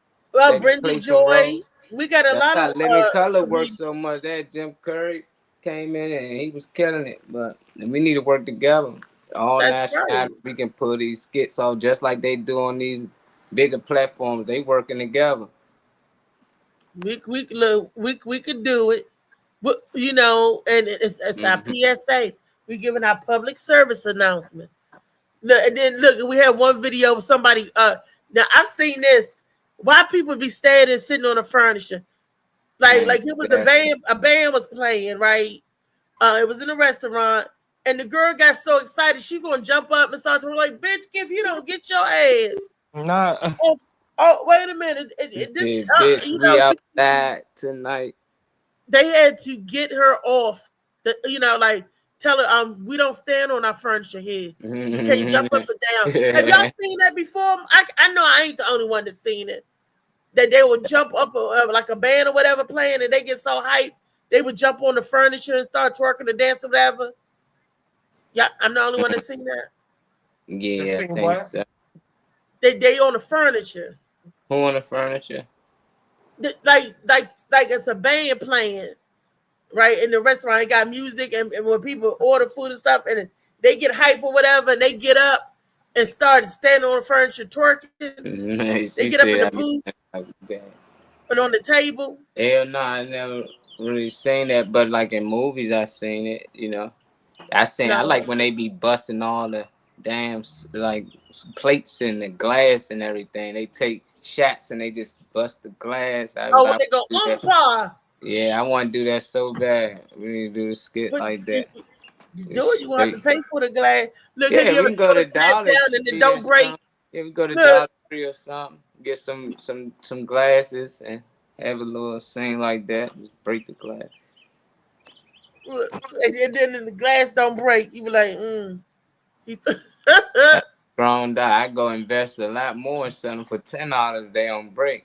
Unbreakable glass, mugs. Yeah. Put a print on there. and it showed the video. It didn't break. It bounced back. It's Jewish. Okay. Yeah, I need to hear from my Jewish friends. So I need some glass. Man. Try and do it. But my white friend used to say that's who I got it from. Every time he'd call, like, I he'd be arguing with somebody. I got black friends. So I used to always say that when I'm around him. Like, I got white friends. He start laughing. But Yeah, we yeah. need it. That's how I was able to make friends. I used to have a girlfriend named Destiny. I I mean, had the name Destiny. I had a white girlfriend named Virginia Hoddle. Sorry, her daughter was named Destiny. Virginia. That was when I was going to when I was younger, when I was going to school, business school. So, yep, Virginia Hoddle. Yep. And that's how you get. Her daughter was named Destiny. And you made Destiny, it your out. mom not named Virginia, is she? She had a little girl named Destiny. Nah. So I got pictures. I can show y'all pictures and stuff. I got memories of go back down memory. That's a Tall Tale Thursday for sure. But today's show, we talked about what wasn't passed on from generation to generation. And I said that Generation X dropped the ball, David, that we didn't pass on good things to our children like our parents passed on to us. Some things our parents passed on, and some things parents didn't pass on. As I'm living proof of that. But you gotta ask the question, you gotta want to know. So do that mean that we just forget about it in its entirety? Or do that mean that I believe we should hold on to the knowledge in case we got to use it? I'd rather have the knowledge and not use it than need it and don't have it. Right. Yeah. That's just me. I don't know. Yeah, I just feel like some people can't pass on what they don't have. Right, that's what I'm talking about. I'm not talking about that. A lot of us should pass on the things that we do have. So that's right. No matter your parents out here and they got a barbershop, they do hair and cut hair or style. That'd be something good to pass down to one of your kids so they can teach the next generation, and that's a good thing to make money. And I think that's when anything we mentioned fish and cars. I take pictures. That's something I know I'm gonna constantly teach my son. How to do film, how to edit. He may not want to do that. I was teaching my daughter that, but she still learning how to model. She can dance. I can't dance. So it's things she picked up from her mother, and some things she just picked up naturally that hopefully she can pass on to the next generation. So that's why I think, a lot of people get confused. They think, why my parents ain't teach me this? Well, they know that to teach you that. But for the things they did know, did they teach you that? Was you watching when they was cooking and they might mix up certain spices or the recipe or things, home remedies, things like that? That'd be good, to get passed down and you constantly pass down. But other than that, I just think the best thing you can do as a parent is pass down all of your strengths and, and work with your kids on their weakness, whatever it might be. And you could pass down your weaknesses. Remember, I didn't know how to swim or ride a bike, but I made sure my son did. Those are my weaknesses. I was like, no, he ain't going to have that. I don't want him to be afraid of the water. I don't look. Somebody got to save me if I'm drowning. Like help! You like that's your mother. Go save your mother. And stuff like that. But I would pass down and equip him with the things that I wanted to and never didn't get a chance to, or whatever was lacking. I tried to have him balance. Like I passed on to him my love for music, and everything, and it grows. And he took that love and he morphed it into something else. He was able to take what I love and take it further to the next step. That's what I'm talking about. That look, your daughter was able to take what you love, which is photos, and she took it to the next step. She's posing in the photos. Here, daddy, here you go, boom, boom, boom. Take this, daddy. She elevate our children. Supposed to elevate us. They're supposed to have the same knowledge that we have and take it to the next level. And what I mean by Generation X, we didn't pass on stuff to our children, so our children could take it to the second level. I didn't teach my children with my grandmother everything my grandmother or thing my mother taught me, so you could give it to them. You may not be in the cutting hair, but the next generation may be. And if you got a little boy, to save you $20 now, a regular haircut is $20 now. Now and then that was now less than one up. To cut a little boy's hair back in the day when Tyree was coming up, it was 10. It was $10 kitty cut. Now it's $20. It done double the price. But if you know how to do a shape up or edge up or just really cut it down for him so he can look nice, neat, and clean, that could save you money. My uncle just know how to cut hair. He's another one. He's a whiz with them clippers. And that saved us a lot of money. He be cutting his friend's hair. That saved him money. Because he'd come to you and cut your hair. Boom, boom, boom. He used to be a whiz at that. And my uncle, which is his dad, used to cut hair too. Used to be a whiz at it. He ain't got no hair himself. But, you know, and he passed that trade on, or just something that just saw was like, hey, I want to learn how to do that. And they passed it on. David, what you pass on to your kids? You teach them how to swim, ride a bike, roller skate. You don't know. I teach them how to swim when I don't even know how to swim. I taught my son football. I taught him, different things about football.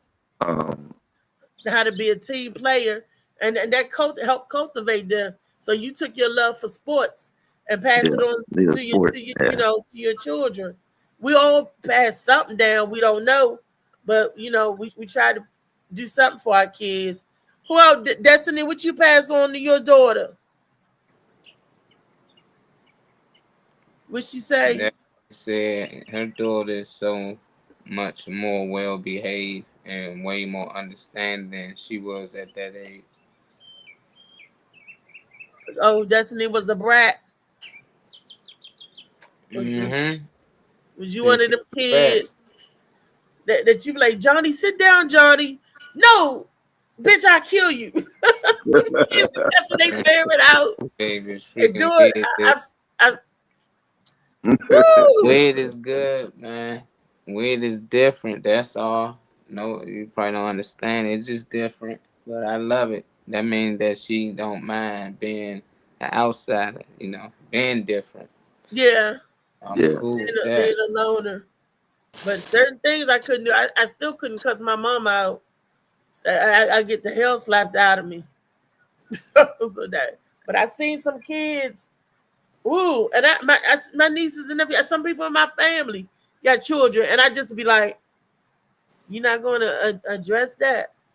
My cousin, I'm like, wow, her daughter attitude stink, but it's like she deal with it. And some people can say the same thing for me, because my son give me attitude, but if he was to cuss me out, like I hear some of these kids, I would take them something and crack them upside. That's when we get to fighting. We would get to, if I feel I'm disrespected or you trying to step on me, I get angry and I try to keep my anger in control. Molly, was you on the show that Dad picked up the stool in the studio? Mm-hmm. And Slicky kept saying, put that stool down. Reese, put that stool down. I was, because I have to calm myself, because sometimes I did have to take anger management classes, no cap.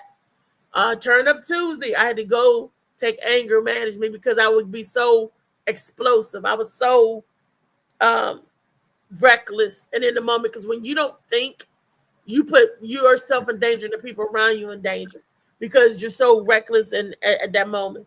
So, you got to learn to breathe. That's why I used to ask Molly, how do you stay so calm when shit pop off? Molly, I'm like, wow. And I used to say, oh, that weed got him zooted out. He was zooted out Trey, he was booted. I was like, why you say in the Zen state? Who was booted? Like Master He Splinter. was booted. Not booted up. Molly, I And was no like, one booted. You don't want to be booted. I was booted. I'd have been moving, excited, biting my teeth. they make you do Grinding all your that. teeth, all that shit. Oh, that's how you know when. Also, when they doing this. Yeah, to get that almost that coke jaw. Oh, wow. Or their eyes be like. Eyes be wide open. I mean, you can tell when somebody lit, and it's not weed, because everything else open your eyes, weed close it. So that's all I know. They're saying that what they're putting in the weed now is fentanyl. So you got to be careful who you get your stuff from nowadays. You gotta be careful in general, for real. When you buy everything, and I said that's really messed up. That is really, because you know how many people go to the dispensaries and you know they weed. So now they're trying to make it after they tell everybody, here, you can have it. Now they're trying to poison it. I said, this ain't that about a bit, but that's capitalism at its finest. Get you hooked. Look, they always say the first one free. It get you hooked before and before they start controlling you, put stuff in it. And that's messed up. That's bad kid. That's niggas out here terrorizing. Yeah, I was terrible too. That's early on I was. But when I got into sports, I turned everything around because they said I needed grades. And I didn't know I could do the work the whole time. But early you didn't on, know you could do the work? Nah, I ain't care to do the work. I was just like, man, fuck this shit. If it was math, I always did it. But anything else, I ain't even care to do it. I used You to didn't like science and English and none of that? Nah, like none of that shit. I would rip the pages. So kids got books after me. You was gonna miss like part page 13. Why would you rip the page out, Molly? Damn. I was there 43, 53. I don't know. I just like fucking with people. Like I know somebody gonna need this page one day. I used to write shit in the book like, if you read this book, you're a bitch. You know, so people open this book next year, I'll be like, class bitch ass niggas or something. I just put like weird shit. I try to write with my left hand. I got caught plenty of times though. They was like, we know you did it. Yeah. Like, damn. Yeah. Like, Molly, did you vandalize the boys' bathroom stall in the walls? You did that too, didn't you? We used to like those spit balls and shit at the top and let it stick at the ceiling. Pee on the radiator. Yeah, they had like a hot radiator. You pee on it, it do the steaming noise. We do some weird shit, man. Hot piss. Yeah, write all on the stalls and shit. Write your neighborhood. Yeah, but the minute I started playing sports, it was over. I was like, damn. I started like I was doing some dumb shit. You got serious for your love of sports. Something to get your ass serious. Something to get you. You was just a menace to society at the time. But you learned no more deuce. This was worse. Yeah, my bad. Deuce for life, Bobby. Deuce for life. No.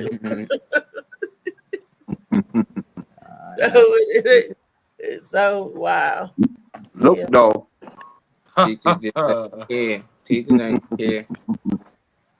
He said I did big drawings in my class books. I don't know why people are so obsessed with drawing dicks, man, in school. They drew titties and balls. Funny on what was that? Super Bad or something. That shit had me dying laughing because that's how kids was in school. Hell yeah. You never see used to draw it on their face. They take a permanent marker and somebody have a sleepover and they'll draw a picture of you get that right on your forehead on your face. Yeah, niggas sleep that hard. Niggas said we used to put like toothpaste and shit all on your hand and we'd tickle your nose and make you smack yourself or rub it on your face and shit. But yeah, and then you know if you put somebody's hand in warm water while they sleep, they have a pee dream and pee on themselves. We didn't have they to put do their that. hand or they you put their hand. Okay. in the warm water, Yeah, and then they dreaming, and next thing you know, they peeing on themselves. that's crazy. That is. I ain't never They seen. thinking they in the bathroom. Have you ever had a dream that you was in the bathroom but you was in your bed? You Nah, I thought heard you- stories people made up when they peed on themselves. I just thought that was always the excuse that you pissed. No, I thought I was in the bathroom. Like, yeah, right. You little pissy. We gonna clown you all. He said pissy. We gonna definitely if you're in the house. We clown you all week. Ain't nobody trying to lay beside you or none of that shit. Nah, hell nah. I ain't laying by him. But that was always their excuse for every kid. They might be really in the bathroom. You know, my daughter hit me with that when she was little. I was in the bathroom. Like, yeah, all right. Your mother. Try to explain that to her. You know, I don't know what to tell you. my sister couldn't do that because one night, I kid you not, my sister peed. She shared a bunk bed with my other sister. She peed at the top of the bed, the bottom of the bed. She got down there with me and peed down. And we was like, damn it, how many times you gonna pee? We was like, Hell yeah. What was I think she peed 4 times tonight. We was like, damn it. Well, how much Kids she not drink at wasn't night. drinking nothing. My mother used to say she was just lazy. But how do you keep peeing? When your ass asleep? I thought you would have got all the pee out the first time, right? Shit. We used to hate getting peed on. I grew up like that. You had to make sure you get your clothes washed and the sheets washed and the mattress because you don't want nobody to call you pissy in school. That's the worst thing. They're pissy. So, and it ain't even you peeing. You can't say, oh, that's my sister pee. That ain't me peeing. You know? This boy named George, rest in peace. His sister used to pee on his clothes. And they called it Pissy George. Pissy George. And it wasn't even his pee. It was his sister was pissy. Rest in peace. It was, I mean, kids don't care. Yeah, let my sister piss on my clothes. I ain't wearing that shit. Kids don't care. If that's all the clothes you got, you had, you know. Man, wash it out. I'm not going to school with no piss on my jeans. If it's my sisters on that, Right, dog. you gonna have to clean my jeans. So it's out. Or I'm pissing her clothes, and we gonna both be in this motherfucker. Yeah, pissy. But she peed I enough. don't see no other way. I don't see no other way. Everybody, you can whole family go to school pissy. No, that's messed up. That's messed up. But they did stuff. We did stuff like that. Kids, you know. It's weird. We had a friend bought a book bag to school, and he was like, "Man, when I get into the cafeteria, I'm gonna open my book bag, man. Hey, y'all gonna run. Everybody run." I'm like, "Fuck, you got your book bag. Why would we run from that nigga bought a book bag full of roaches?" Ah, no. Yeah. And collected them motherfuckers too with your nasty ass. Yeah, he nasty shit. He was just going around, picked up roaches, and he put them in his book bag, and he let the motherfuckers out. Oh my gosh. In the cafeteria. Yeah, I know all them kids ran like a mug. Even some of the adults ran. Even the roaches that was there I ran. would have book bag full of roaches. I would too. Like, I'm like, what the hell? Stop this joint, man. Even the roaches that was there ran. Tell you the roaches. Oh, Joe the Blow. They done let the ops in here, man. Man, Tyrone, man. That shit was funny, dog. I was like, what would make you do some shit like that? He was like, I was gonna collect them for my lizard. Like, we had lizards, so we used to collect like grasshoppers and bugs stuff. So he had a bunch of them. His mother told him, "You ain't bringing that shit in here." He like, "But I'm gonna just put them like in jars for my." She like, "Hell no!" Nah. So he ain't know what to do with them. So he brought them to school, man. And let him Yeah, that shit was funny. We got in trouble for that shit. That's just as bad as DJ Slicky Woo Boo bringing his uncle's dogs to school and let him loose. He was in there. He said the teachers tried to jump and he gonna bring the Okay. dogs to school. Dang. Oh, and it's Baltimore, so it's Baltimore. He gonna let the damn dogs loose. Vicious dogs too. He gonna It's let them not loose. making the walls move. That's crazy. Could you see a little kid with 3 or 4 dogs on a leash trying to get off, and then they let their ass loose at school? I know them kids was running, and them dogs was running. You please, man. Anytime I see kids walking dogs, I'm like, that dog loose. In my mind, that dog can break away anytime he feel like it. It definitely would be them big dogs. Especially some of these women out here, they be having these Great Danes and shit. They be like, no, stop. Like, if he want to break away at any time, he will yank off. I don't like that. I think it should come to a weight class. Like, little dogs. you should have to weigh a certain like weight Yeah. to have a certain dog.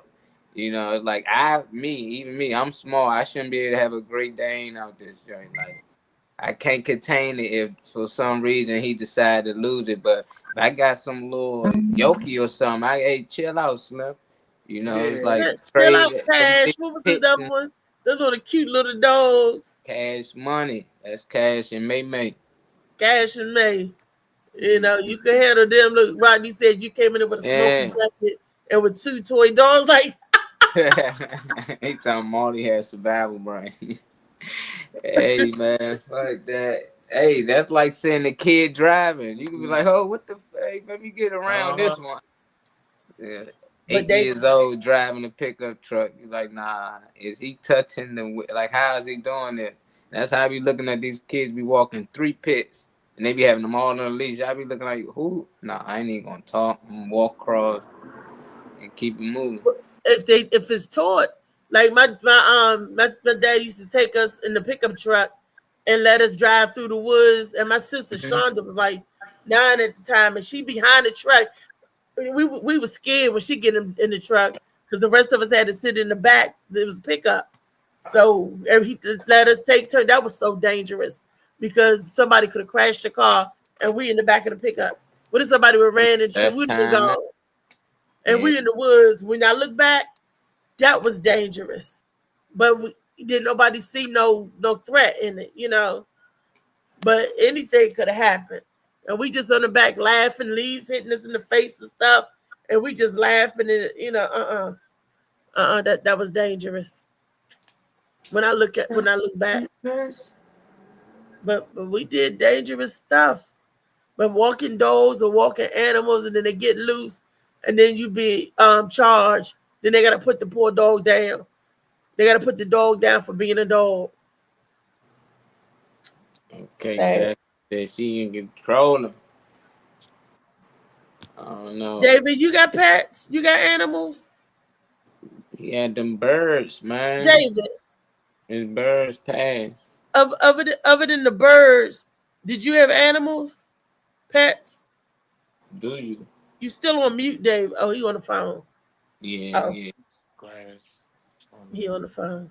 Yeah, Well, phone. we're going to get ready to wrap it up. And David Green, I hope to see you Saturday. You know Phil's alma mater.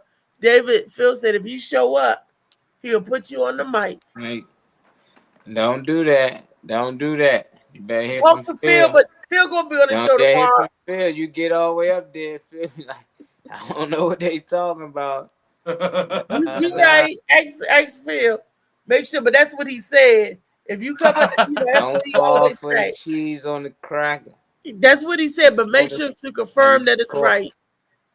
Yeah. Make sure Because that. I don't want to mislead nobody. Nah, because he might not You know. hear, and he might put somebody else on there not knowing you have Funny Man coming. So it's good to just let him know. We Let know him know. Phil ain't gonna care though. He probably he like, come on, man. Funny Man did the last one anyway. Yeah, had because two hats. we got a rapport. You know, yeah, our gang when we show up, we cut up. Oh, you like my sister? Y'all got fish, 2 dogs, and a cat. As a toad, that's like a frog, right? Scorpion, Yeah. got spider. Yeah, my sister got a spider, a iguana or something, type of lizards, guinea pig, I used to want turtle. to. You got snake. And she named them all out the Dallas Cowboys players. So she got one of them named Dez, Brian, Romo, Ezekiel, Tony Romo, Elliott. Ezekiel Elliott. Yeah, she be naming all her pets out the Dallas Cowboys players. But yeah, She got a cats. pet She ain't named got no Deion dogs though. Sanders. She got cats. Nah, not Dion. He used to be a Cowboy. Emmitt Smith. You got this spider. To Emmitt Smith. Uh-huh. Yeah. She got Emmitt. Got an Emmitt. Ooh. Yeah. There's a lot of them though. But yeah, This she this loves daggone wig. That's why the long hair. Woo. Okay. Ooh. I feel like it's in my face, but I don't see nothing. You know, I feel like one strand is somewhere. one strand is somewhere. One strand is on your face. You can feel that. Well, all this hair, but I feel like one strand is out of place. You can feel it. It's that new flower right here. The new flyer, yes. Look at that flyer, y'all. Let me see. Oh yeah. This is the family. Wait a minute, he switched it. Okay. Or am I behind? Because I see the barbershop, 2Mac Barbershop. Nah, that's You the watch you it, got you the, look the on the joke screen. sisters. Can't look on the phone. You gotta look at the computer. Oh, okay. Yeah. I gotta make it where I can see it. Hold on, y'all. That's the Joke Sisters. Silver Okay. Spring Black Box, March 29th at 9 p.m. Yes. That's the Joke Sisters. You see the girl that's right above me? She is that's Crystal. She's gonna be at the 2Mac Barbershop. That's her. Look. We here. Hosted by Cynthia Yeah. Young. Cynthia Young is also going to be at the Joke Sisters. And me look at me and Cynthia again. Hey, all right, Miss Cynthia. Back to And back. me and Cynthia got something in common. We're What? both disabled. Nope. Disabled. Yep. Well, you disabled? She walks with a cane too. Yeah. You ain't disabled. What you disabled to do? Right. Let me know now before I give you too much of a hard task, and you know. Uh-huh. Look, we got the plaque. She Right, trying let to me get know what that entails. Shit. Reese started it all. She got a game out here. That's right. We got the OG triple double OG. She said, got a pet named Losers. That's funny. Nah, she do got pet. They I think they was called Super Bowls or something like that. They always had a little funny comeback. And, you know, they ain't winning so long. Reese a Dallas fan too, so they always bring up them Super Bowl rings. I was like, I can't say too much, man. We only got 2, but we recently got them last one, even. But yeah, Eagles I gotta hear did that all that. the time. Don't matter if we win The a Eagles third did Super that. Bowl. Yeah, but Now, how many y'all got? look, Like, oh, here we go with that.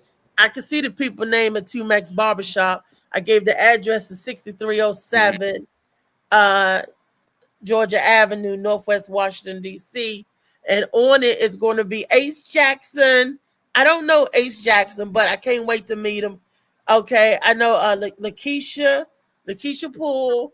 Of course, you know Phil Page. And I do know Cynthia Young and Ronnie Harris. Hey, Ronnie, I'm glad to see him back doing comedy. DJ B Man is not able to make it. I'm sorry, he won't be there today. But Brandy will be there. Brandy Sunshine, and a lot of these people are from B-More, so they coming up to bless us. You know, so yeah, I'm so excited. And me, I'm all the way at the top, looking like I'm on boot. Why my eyes look like that? They always look like that. You got They new look like glasses they on? open. They look like in that picture. It look like they open. Oh, ain't they They supposed? look, huh? So yes, that's that poster. Molly, what's the next poster? He told that's that for your Prince I murder you headshot. Oh yeah, I know. No, that's not the one. That's not the Prince I Marry You. Now, this right here is a family affair. Yes, it's going to be April the 5th. That's next Saturday, not this Saturday, but the following Saturday. We're going to have a good time. I don't know nobody on here but DJ B-Man and Phil Page. But I do got cousin Tiffany up there. I got Duwad Shabazz. I know 3 people. I know Duwad, Phil, and B-Man. I know all the men. Duwad Shabazz, Phil Page, and DJ B-Man. That's cousin Tiffany, cousin Vonda, Snowdap. I'm quite interested in meeting you, Snowdap. Nice to meet you, Mr. Snowdap, the rapper. And Bobby Brooks. I think I know Bobby. I think I know her. So it's gonna be who else? Oh, DJ Smooth.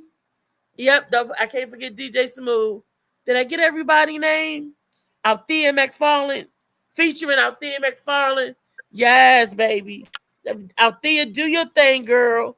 Make them laugh and make them want more. Leave them wanting more of the Kane action. People like disabled. Not the Kane action. They want that is, and you know what? I'm talking about the Kane action, and I'm going to 2017 Bypass Road.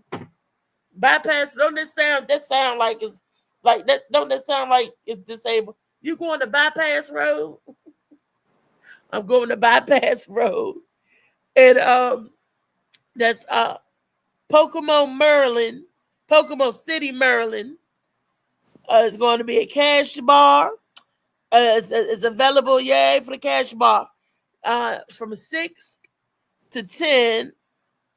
And if you get a table, they got tables. Ooh, for $120, you get a table that's seat 5. The price of admission is $30 in advance and $35 at the door. So if you got that extra 30, or you didn't get a ticket in advance, if you want a ticket, you could see myself and a B-Man. Contact anybody for a ticket. For availability, I can help you with a ticket too, to keep you from paying the $35. But that's in advance, so you got to get your tickets now for next week. So that's what we doing.